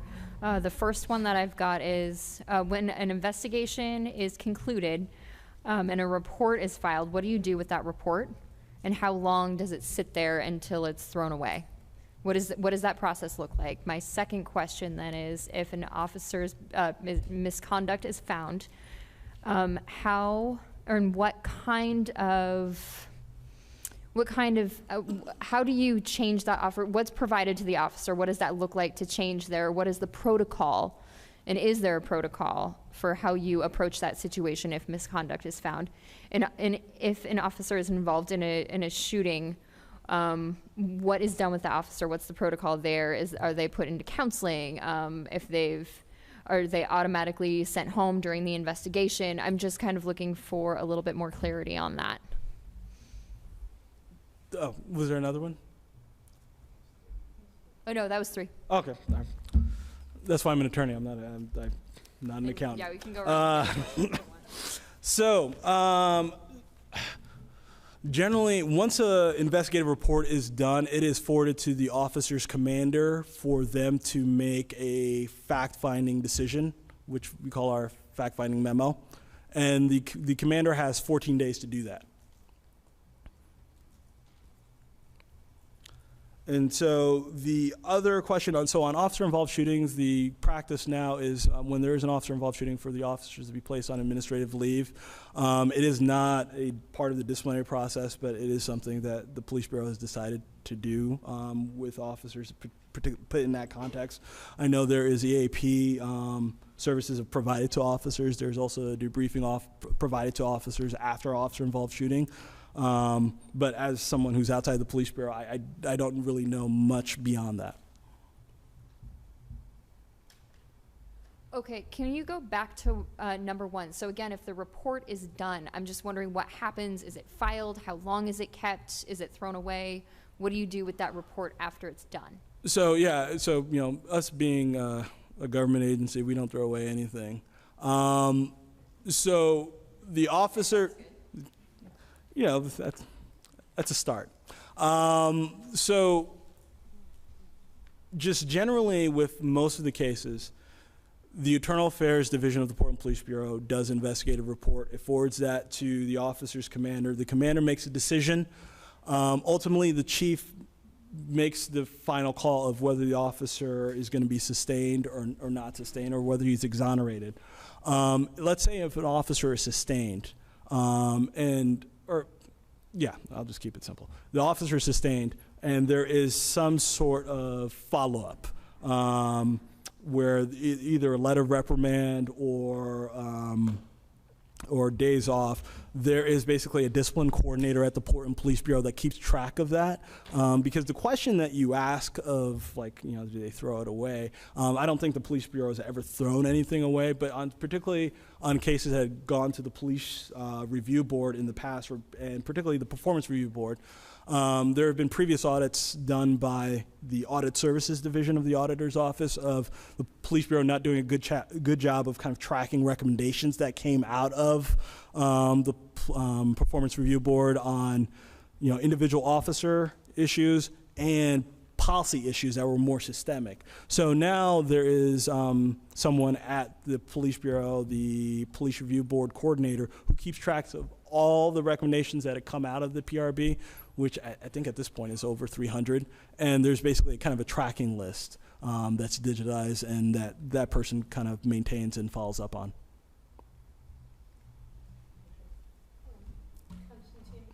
Yes, ma'am. DOJ investigation. Apparently, it was said by the DOJ that the Portland system of accountability is Byzantine. That word was used, and that word is repeated over and over and over again by members of the community when they talk about the system. So, can you tell us what about this system is Byzantine, and what is being done to change that, to un-Byzantine it? Un-Byzantine, I'll avoid the easy joke of Byzantium and Constantine, but anyways. Anyway, I think it's kind of funny because I saw that in the Department of Justice agreement, but it was like, my name's Constantine. That's a bad thing, I guess. Okay, anyways. So the thing about our system, so there's two ways of doing oversight. There is the pure police agency doing, like having a kind of a traditional internal affairs shop, having the bureau or police department command structure making the disciplinary decisions and not having civilians involved. Or you can go to the model that they have in, let's say, San Francisco or Washington, D.C., where it is 90-something% civilian, where civilians take the complaints, they do the investigations, they either have civilian boards or they do a fact-finding process, and then maybe the review board makes the decision or the police commission makes the decision with the chief of the agency making the final call. In Portland, we combined both of those systems into one. That is the complexity. So if you go back in time 15 years ago, the city of Portland had a very simple disciplinary system. There was internal affairs that did the investigation. It would be routed through the Portland Police Bureau. It would go to the review level committee, which was 3 assistant chiefs and the captain of internal affairs, and they made the decision. So that was oversight. That was the process. So one of the things I think our partners in the Department of Justice, when they wrote that, and one of the consequences of like saying it's Byzantine is the complexity is the civilian part.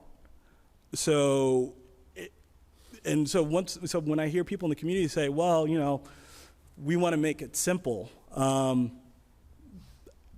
you can definitely do that. And I don't, I work for the city. I don't really have a say in how that system works. When you look at other jurisdictions, they've made the choice of saying, okay, you know what, we want to have an office of civilian complaints like they have in San Francisco and, do 20 years of litigation with their police union to get that done, which is what happened in San Francisco. Or you can just give it back to the Portland Police Bureau for them to kind of make that decision. That said, I think some of the ways that, it's really a matter of streamlining some of the administrative processes that kind of got built up over time, and also just opening up the process so people, and particularly officers as well, understand what the system is. Because I've talked to a lot of officers in my time at the city, and they don't have a really good sense of what this process is. Because, just in a general year, we get 379 complaints, roughly. That involves about, 150 officers. If you think there's about 1,000 sworn officers, most officers on a yearly basis don't receive complaints. So from kind of the community perspective of making sure our system is accountable, the biggest part of that, I think, is just opening it up and making it much more transparent than it is. And I think we've made some steps. I think there's some other steps that we can do to make it further transparent. Okay, I'm going to move on, and I thought I saw some hands over here. All right, Sharon, then Bud, and then I have a question from one of our members on the phone that I'll read. So, Sharon? Okay. So I have several questions. In regards to the sheet here, where is the mayor is listed, but the police commissioner, where does the police commissioner get notified, even though that is the mayor, and how does that, can that be reflected in your diagram? So are you talking about officer-involved shootings? The misconduct, on both sides. I don't see the police commissioner. So for officer-involved shootings, when there's an officer-involved shooting, the mayor and the mayor's office are notified. There's kind of a protocol that's listed in Portland Police Bureau directives of people who need to be notified when there's officer-involved shooting. The mayor is part of that protocol list. On misconduct investigations, before any case goes, is closed, the mayor's office reviews that investigation to make sure that they don't have any issues. And also at the police review board, the mayor's office has a seat as an advisory member, so they attend every police review board. Okay. As far as the tracking, you said which of the groups was, only came on like 2010, or was that something specific? So the Police Review Board started in 2010. It was just basically kind of a reformulation of a prior board.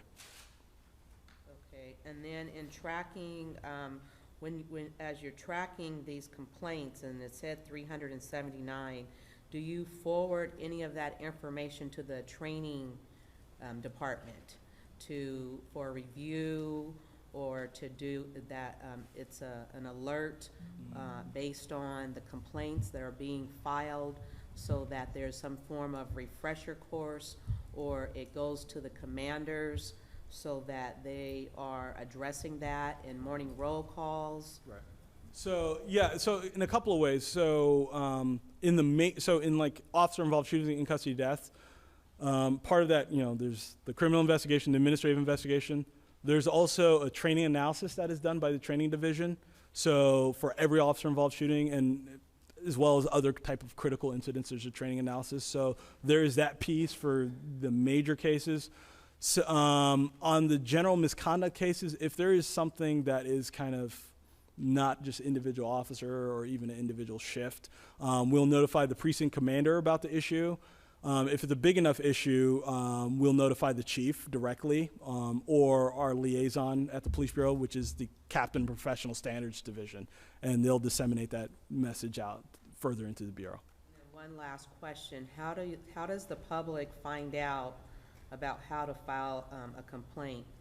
How many times do you do outreach to the community at large, and to make sure that people know residents know how to file a complaint, and the process? That is a great question, and I was going to be negligent in my duties, because one of the things that our outreach coordinator wanted me to do today was talk about our upcoming information and community engagement session, which is going to be July 29th at the Q Center on North Mississippi. The address is 4115 North Mississippi. I know it's in between Skidmore and Shaver, roughly. So between us and the CRC, we go out and have kind of community engagement sessions at least 5 to 6 times a year, just kind of broader community engagement sessions. And we try to meet, at IPR, we try to meet with different stakeholder organizations, from IRCO. Yesterday I met with the folks at Apano. Basically, the biggest part of our job, really, outside of the misconduct investigation, is outreach. So we talk to a lot of organizations, Irene tables, basically any type of city function or community function, say hey, whatever, usually there's at least 2 or 3 IPR people there trying to, pass our cards, let people know. We're actually going to try an advertising campaign of just letting the broader community know about what our services are. Yes. Okay, great. And so maybe I can give you a suggestion. There were probably over like 2,000 people or families at the movies at the parks last night at Peninsula, and it was just the whole park, just where the baseball diamonds were just completely packed. That would have been, those are opportunities to reach people, the regular everyday people, because I'm just wondering, most people don't know that they can file a complaint, and if they do, a lot of people do feel intimidated by that. So those are opportunities to have a tabling to where you can capture a large audience too. Right. You're absolutely right. So the last year we've tried to focus on basically kind of 3 areas: youth, the homeless population, and kind of emerging immigrant communities. So last year we went to basically every major high school within kind of the city limits and kind of put on presentations for the young folks, and also try to get feedback from them. And some of their feedback will be incorporated in our further outreach efforts, where some of the points that you raised, like, we have never heard of you. Some of the young folks thought that, they would have to pay us something to file a complaint, or they thought we were police officers. And for some communities, that was a barrier. So of kind of explain what we do and, you know, that we are part of the auditor's office is something that we've kind of learned through our outreach activities. And then on the other hand, of talking to some of the immigrant communities where they, you know, a lot of their issues were, we want more police services. So it was kind of interesting hearing from kind of different segments of our community that traditionally we haven't done a great job of engaging with. And one of the things, while I'm here, I can try to pitch. I know the CRC chair, Mae Wilson, has been before the COAB a couple of times of encouraging COAB members to go to CRC meetings. I would further encourage that. There are a lot of city stakeholder type groups out there. The CRC has been around for 14 years. They're one of the oldest kind of city stakeholder groups still in existence. And I think they need your feedback, and I think you guys need some of their feedback as well, given that the CRC is a part of the settlement agreement between the DOJ and the city. Okay, we're going to listen to Bud, and then I'm going to read this, and we have another big chunk of work to be done this evening. Thank you. Constantine, you described how things were done in terms of accountability prior to IPR. And so my question, and this is a series of just 2 or 3 questions, but my first question is, why do we have IPR? In other words, what is supposed to improve by our having IPR versus when we didn't have IPR? What are we supposed to get out of it as a people? Oh, okay. So, you know, basically IPR's value added is that we will engage in kind of regular daily oversight of the Police Bureau of making sure that if we see a case that we do not agree with, that we can refer that to the Police Review Board. And the other part of it is of having community members be able to access city services in the field of police oversight or filing a complaint that was more accessible than the traditional method of having to go to a police precinct, where some people are quite willing to do that even now. That's where we get some of our complaints. But there are some folks who don't feel very comfortable reaching out to city agencies, much less a police agency. And I think one of the biggest value addeds that IPR adds is that we have 5 investigators who are our main contact points with community members, and they are significant amount of cultural competency training, significant experience as investigators, and I think the work product that our office has turned out over the years, particularly taking the complaints that we get in, looking at it from a systemic issue or a systemic posture, and then making recommendations directly to council saying, hey, you know what? The performance review board process that you have right now, where you have the chief appointing community members to serve on this board, that really should be a council function. That was something that IPR was able to take the lead on, and I think because we saw cases on a daily basis and we get to know the cases very well, I think we had a credibility with council and with folks in the community that we were able to partner with, and even folks in the police bureau. And I think that's part of our role of sometimes acting as a bridge between the community and the police bureau. There are times where folks at the police bureau have issues and they let us know about it, and we're able to make recommendations, take action, do an investigation, or do a policy review. So if I can paraphrase your answer, it sounds like as a process owner, you're acting to make sure that the process of review is accessible, reliable, and predictable. Is that a fair statement? And much briefer than what I said. Yes. Okay. That is much better than what I said. So if that's true, how do we measure that? How do we know if that's working?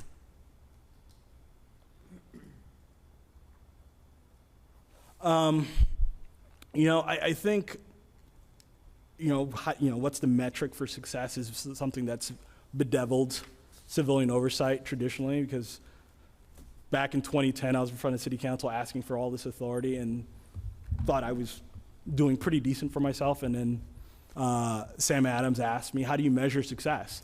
And I didn't have an answer, so I didn't feel that good about myself. In the 5 years since then, I've actually thought about that. One of the metrics of how we measure success is where when you have regular community members feel comfortable and knowledgeable about our office to file a complaint if they want to, or engage in a commendation process. I think our sites for oversight in the city of Portland has been relatively low, where it's basically a reactive thing, where it's like, okay, we want to get this bad officer, which is important. But from what I've seen, when you're able to engage in oversight on kind of like, with a lot of kind of forethought and kind of doing it on a regular basis, and you get to know the cases and you get to know the police bureau and what the community's issues are, you're able to be in a more proactive stance. And I guess one of the measures is, people being able to file complaints with us and actually know that we exist. The other measure is for us to actually be able to, so if you look at IPR's original code, there's a number of things that IPR is able to do. IPR is able to do independent investigations. So until 2013, we had never done zero. That's a big failure. That's a systemic failure at the city of not having a mechanism to allow that to happen. So for us, one of my big measures of success is for us to be able to do an independent investigation, and it's not a big kind of cataclysmic event, which it was for a good chunk of 2014. You might have read some of the stuff in the newspaper about that. For us to be able to engage in oversight where it's not seen from an officer perspective that, why is IPR doing this investigation? Are they out to get me? Where it's, IPR is doing its job and it's kind of a normal fact of life.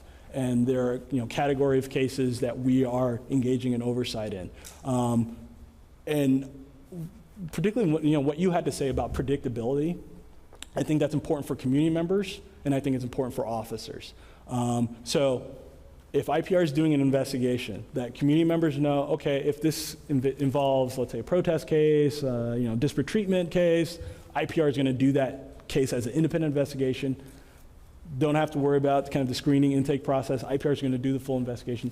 Officers understand that IPR is going to do that investigation, and it's not that IPR is out to get the officer. In our investigations, we don't have recommendations. Yes, ma'am. The questions. Yes. So, Bud, your questions are so great, and so basically, I'm gonna have to talk to you afterwards, because this is really what I've been thinking about for the last couple of years of just trying to make some concrete changes with our oversight system. And I think, one, just making it much more predictable and making it reliable, and that we're able to do our oversight function without, several people in my office working 60, 70-hour weeks. Thank you, Constantine. Kathleen, I'll cede the floor. Huh? Okay. All right. Then I'm going to read the question from V, except it's now disappeared off this little thing. All right. There are two questions.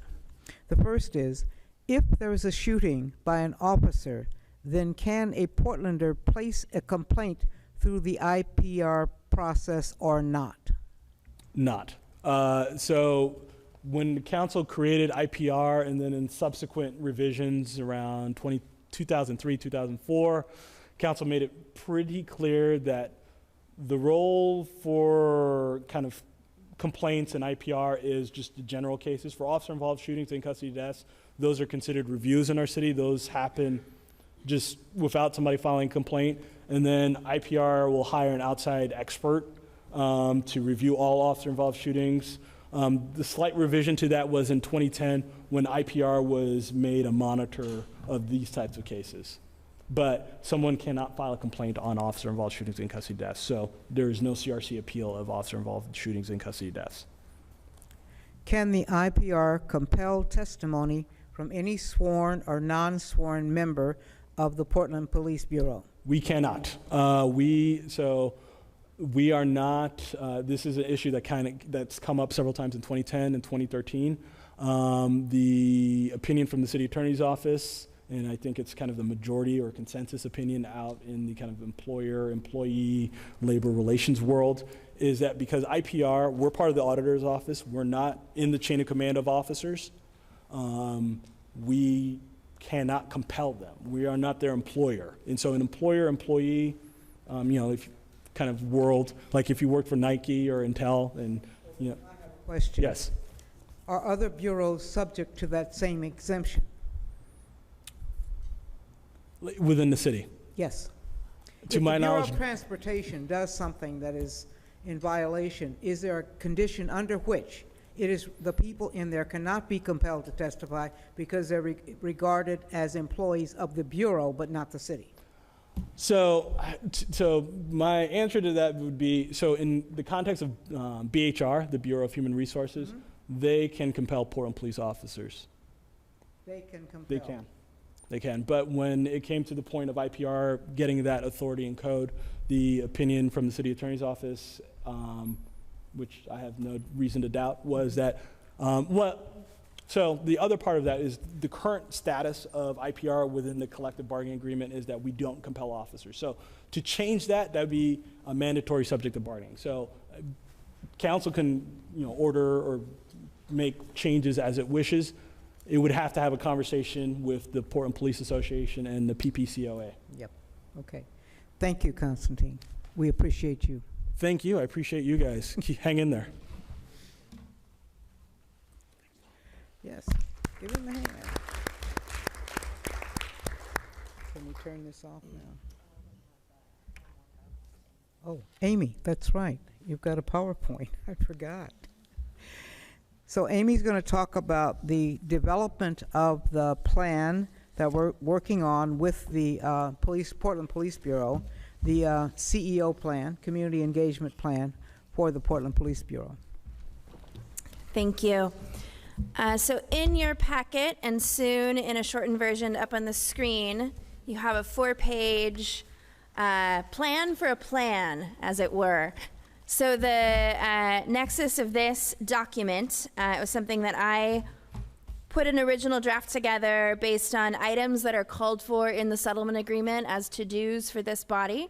Also things that I had heard other committees mention as additional outreach that they would like to do.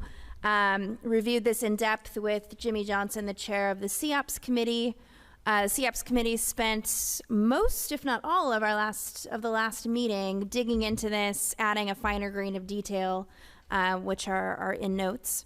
And then the executive committee also took a look at it about a week and a half ago.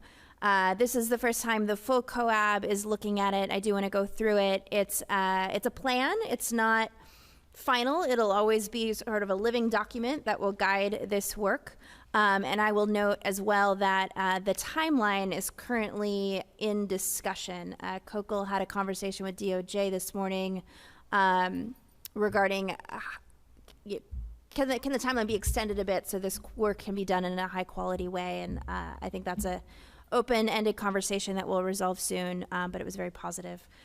There are a few deadlines in the settlement agreement that drive or drove original timelines for this document. One is that this group is supposed to review the results of the survey and additional public comment within 60 days of hearing that survey analysis.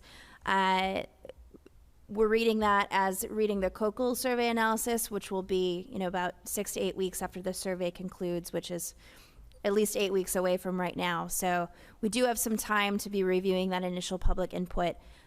After that 60-day period, COAB has 90 days to form recommendations for the police bureau.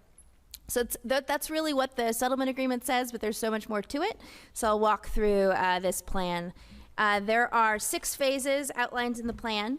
The first one is an initial assessment. So the goal is to, in many ways called for in the settlement agreement, talk to the community, review existing community engagement and outreach efforts, talk to the police bureau, talk to the Kokol, talk to other people with expertise, whether that's community-based expertise, lived and experienced expertise, academic expertise. There's the community survey that is happening. The Community Engagement and Outreach Committee has talked about doing focus groups. This group has talked about doing focus groups and taking that survey to do a more in-depth conversation with the mental health community, with the LGBT community, with houseless individuals, and others. I think we've also talked about youth. There are a lot of groups of individuals that we would like to reach in a way that the scientific random community survey may not.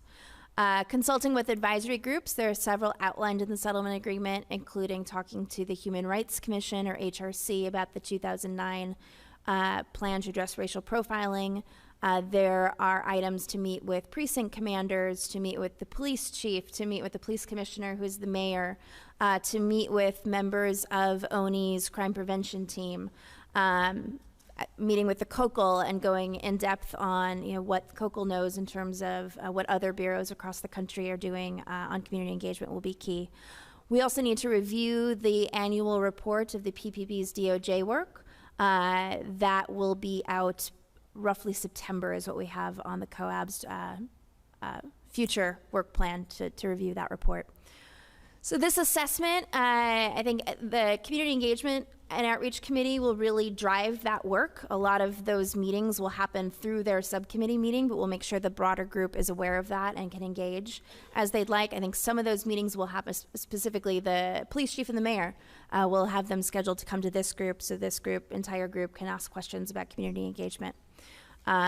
Then that initial assessment will be synthesized by the Community Engagement Committee, brought to this body. Here's what we've learned, here's what we've heard, here's what the survey said, here's what the focus group said, here's what this group said, here's what that group said.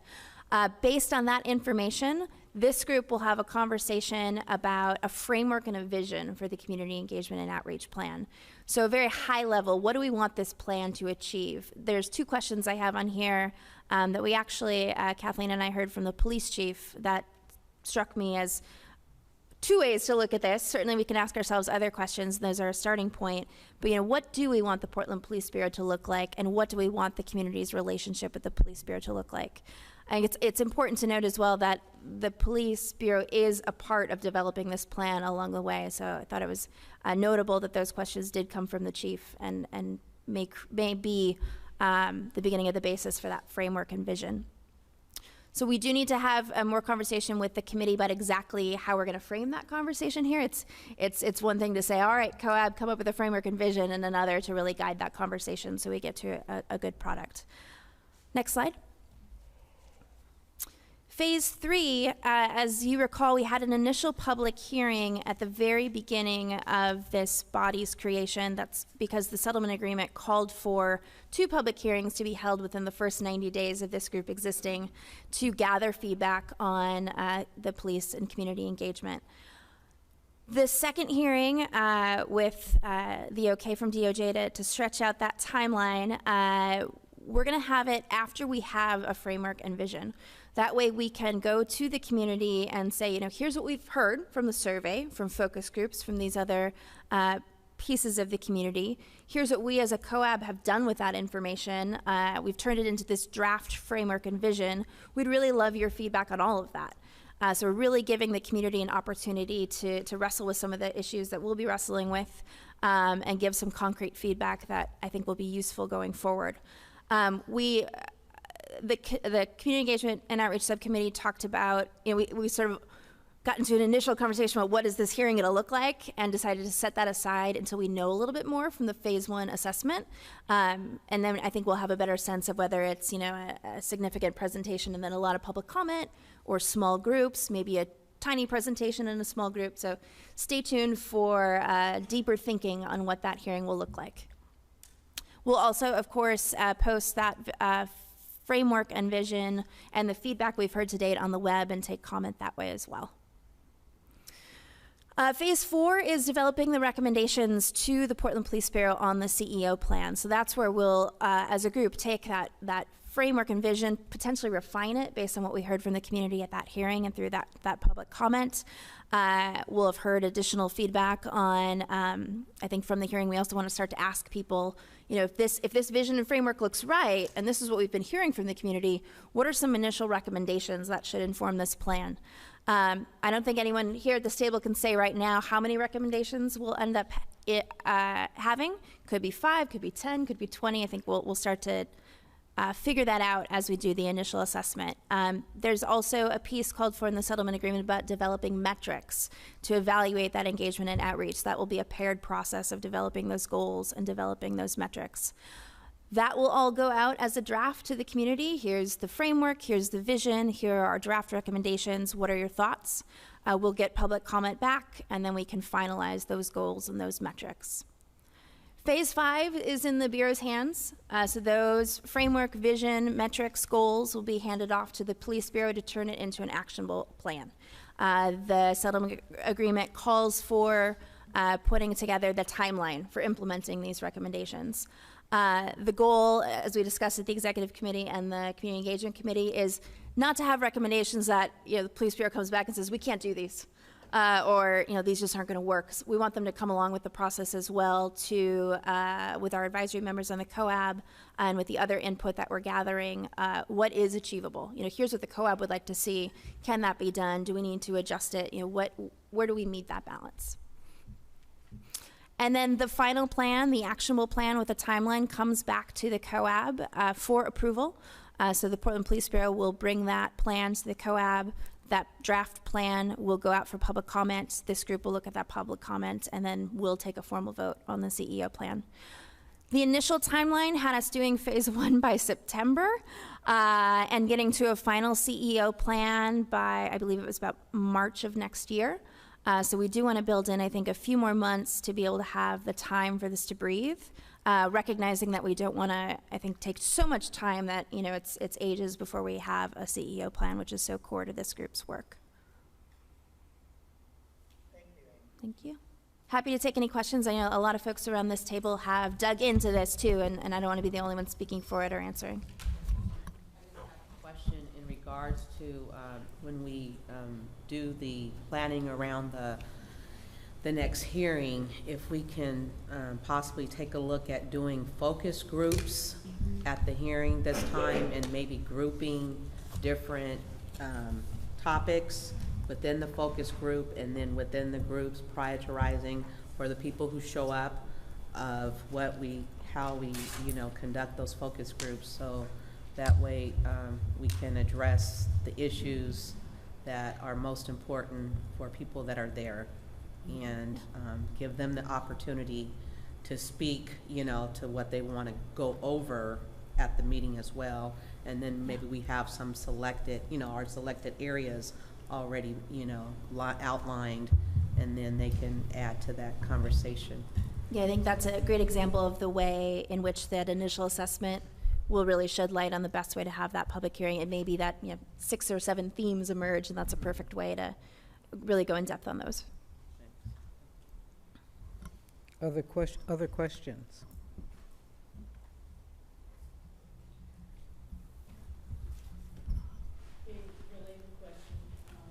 When will the first quarter revised report be available to the COAB and to the community? The report is available this week. It's been revised based on the feedback from all members of the COAB, from the community. I should be talking into this thing, right? Okay. Where else did we get comments? On the internet, or yeah. So we have all kinds of, and we've done our best. Some of those comments were more about things for the next report than this one, ways of thinking about it, and we certainly have made note of that. And but it should be available and posted. I think Mandy and I have it in our email inbox, and last Okay. minute preparations for today prevented it from going on the web, but I expect it will tomorrow. Okay. It's probably also worth noting that the timeline for the next quarterly report has changed.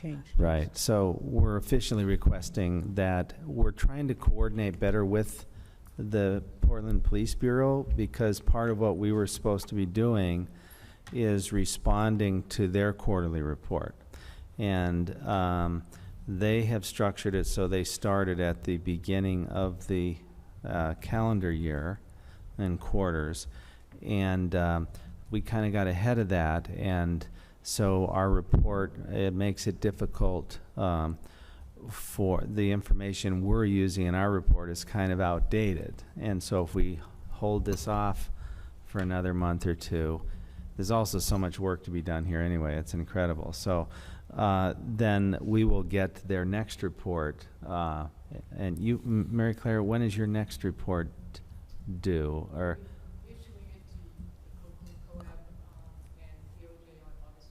August 15th. For the microphone, PPP will give that to you on August 15th, and then the draft timeline right now has COCL having the next quarterly report on or around October 1. Yeah, so it'll all be much more coordinated as we move forward, and then we can comment on with the things that they've said in there with regard to their compliance with various paragraphs of the settlement. As we're looking at that new timeline as well and figuring out when it comes to the COAB and when subcommittees will look at it and when we have the public hearing, it would be great to hear from this group and members of the public what worked and what didn't work with the process on the first quarterly report so we can get it better next time. Revised report will be distributed. I know it's going to be posted, but if people want hard copies, how are you going to get it out to media, community-based organizations, et cetera? So we'll send it out to the COAB email list, which is several hundred people and organizations.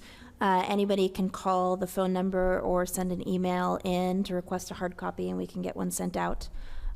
We hadn't talked about doing hard copy distribution of the final, but we could look at that. We talked about having a distribution list for the draft cycle to get public comment on it.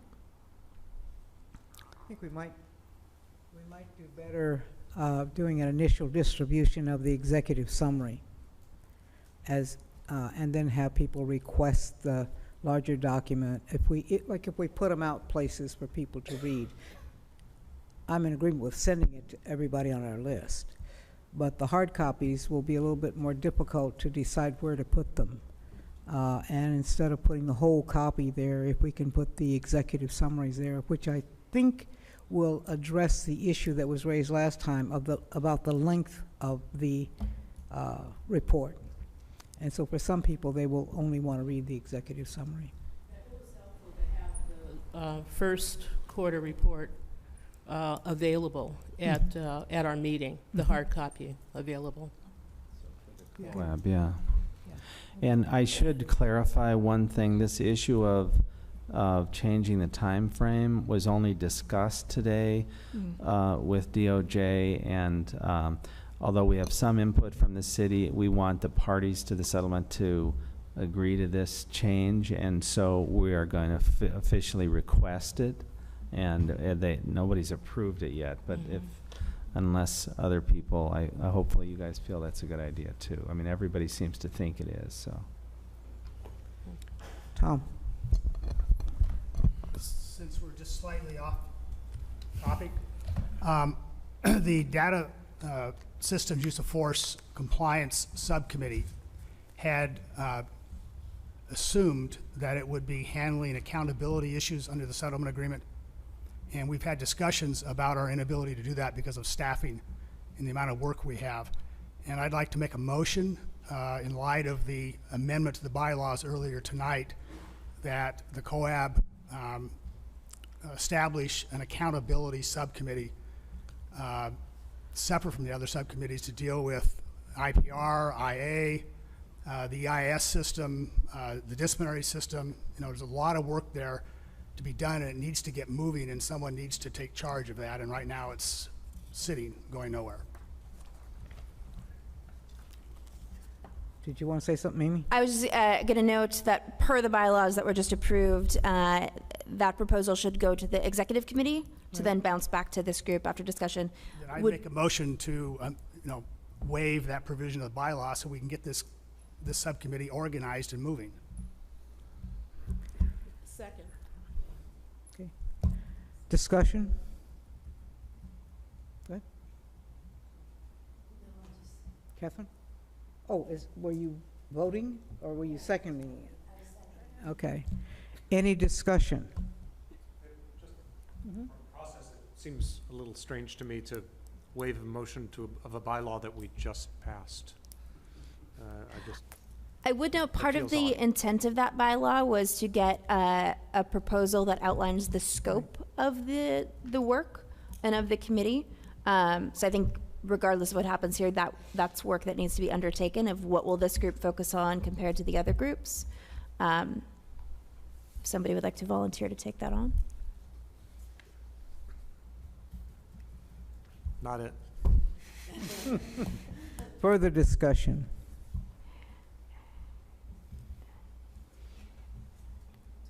Okay, I have a motion on the floor. It's been seconded. The second part is what we're voting on first. That is to waive the bylaws. I don't think if you're making the recommendation and then nobody's sort of willing to do the work, then I'm going to say that the recommendation shouldn't be made. So. I don't even know what the scope is. Right. I think that's. So, I mean, if that's a new needs to be subcommittee, looked it should go, we should follow the bylaws and go back to the executive committee and think a little bit more Yes, about ma'am. it. Okay, Jones. For the COAB, so I appreciate you giving me the floor. I believe that the city attorney's office should opine on the legality of this organization having bylaws and then taking a vote to waive them. Yeah. Because I don't want the situation to come up later wherein this organization says we're going to waive quorum or we're going to waive a requirement of the settlement agreement just because we feel like waiving it. If there are rules, follow the rules. I'm not giving legal advice. I work for the United States. I invite the city attorney's office to give legal advice if they like to this group. I think this group should look at its larger legitimacy by sticking by its own rules. And again, I would support that sentiment, and that's what I was saying before you stepped up. Okay. Oh. Okay, I move to remove that motion. Can that? Second. All right, wait a minute. Okay. Whoa. Challenge me. Why don't you challenge me? I think that's Robert's Rules of Order. Who is the parliamentarian? Okay. Wouldn't you just vote on the Will you motion? withdraw, Yeah, okay, withdraw the vote on the motion? No. Okay. Can you withdraw Will your you second? withdraw the second?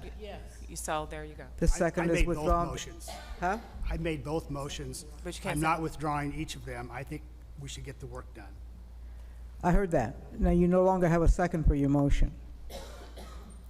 So that means the motion does not pass. It cannot be considered, okay? That's fine. Now, is there something left on the table that I'm missing? I think we're done with this part. I think it's better for us to go procedurally right now and try to learn what we're doing. Go ahead, Philip. Can I get just a word of clarification? So there was no second for both motions? There were. Any feedback from the phone? Yes, I seconded it. Thank you for asking. I appreciate that. V has seconded. Okay. I'm going to go back to the question of, yes, come on, huh? I can't hear you. On it, now that we have the second? Yes, yes.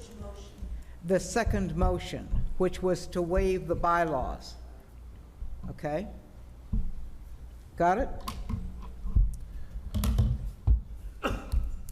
I'm a little bit concerned with a few of the things that have come up in this meeting tonight. We're here about police accountability and following procedures, but yet a few times tonight, people that are supposed to be giving recommendations on accountability have been waiving things. So I don't quite agree with things that have been going on tonight, and we're talking about accountability, we're talking about ethics, but yet we're putting in place guidelines and procedures, but then all of a sudden we're trying to go around them once again. Mhm. I have concerns with that, and I am thinking that I'm having a hard time taking people seriously when they're supposed to be giving me feedback on accountability as a police officer, but yet I can't do that in my job, I'll get fired. Okay. I hear you. We have an issue on the table. We have a motion on the table. Vote up or down, please. People in favor of waiving the bylaws.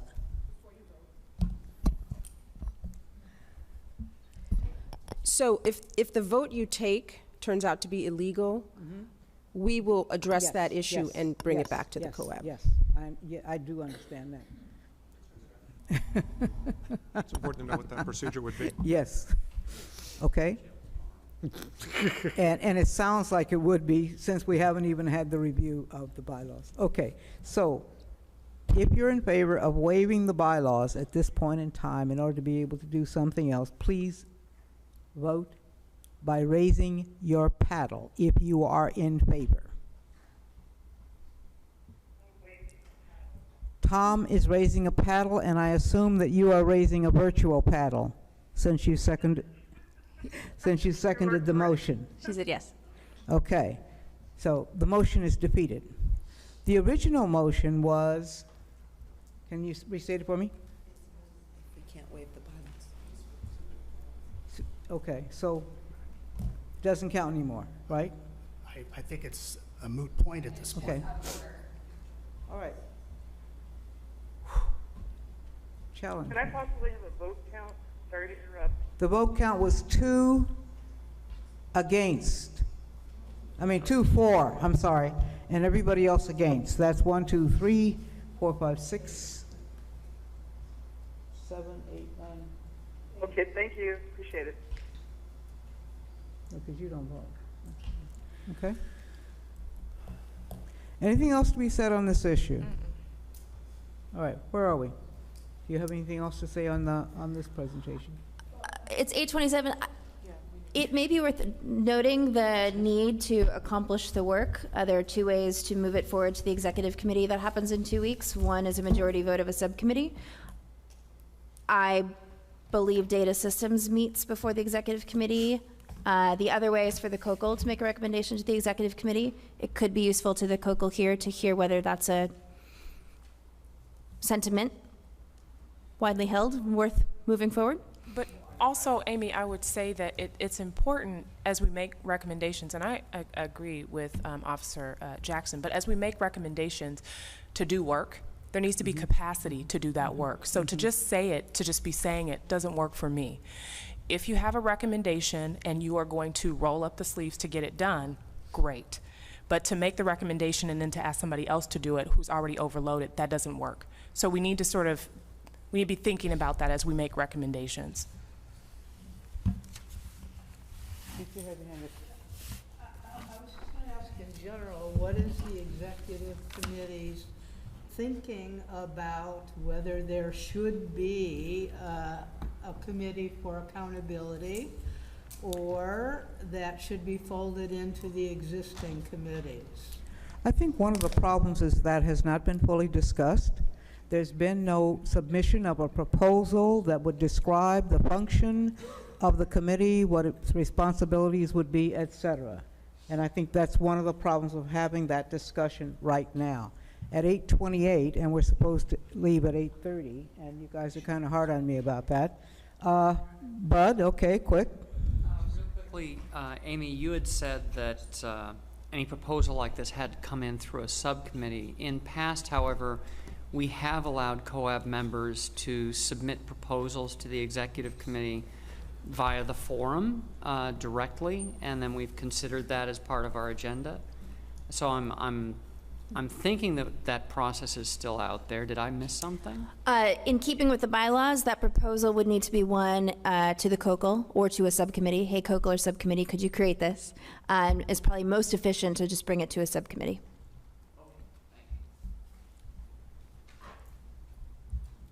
All right. Can I, Philip? Okay. Yeah, I propose that we refer that to the executive committee.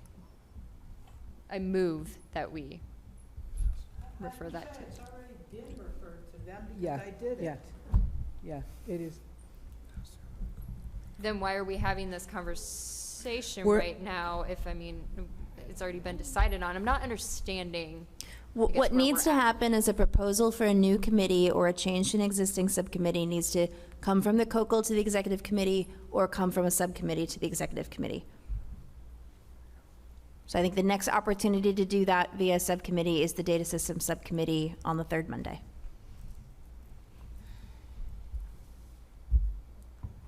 Does that help? Is that clear? Okay. Okay, yes, and that, yes. Okay, A lot so of I what's could make happened- another motion that we go ahead and establish an accountability committee to the data systems group so they can decide. Can we vote on that now, right now, before No, the meeting's over? we cannot. No, we cannot. Why not? Why not? Why Because not? we don't have an adequate proposal or process established, and it is 8:28, and it's not enough time to even have the discussion.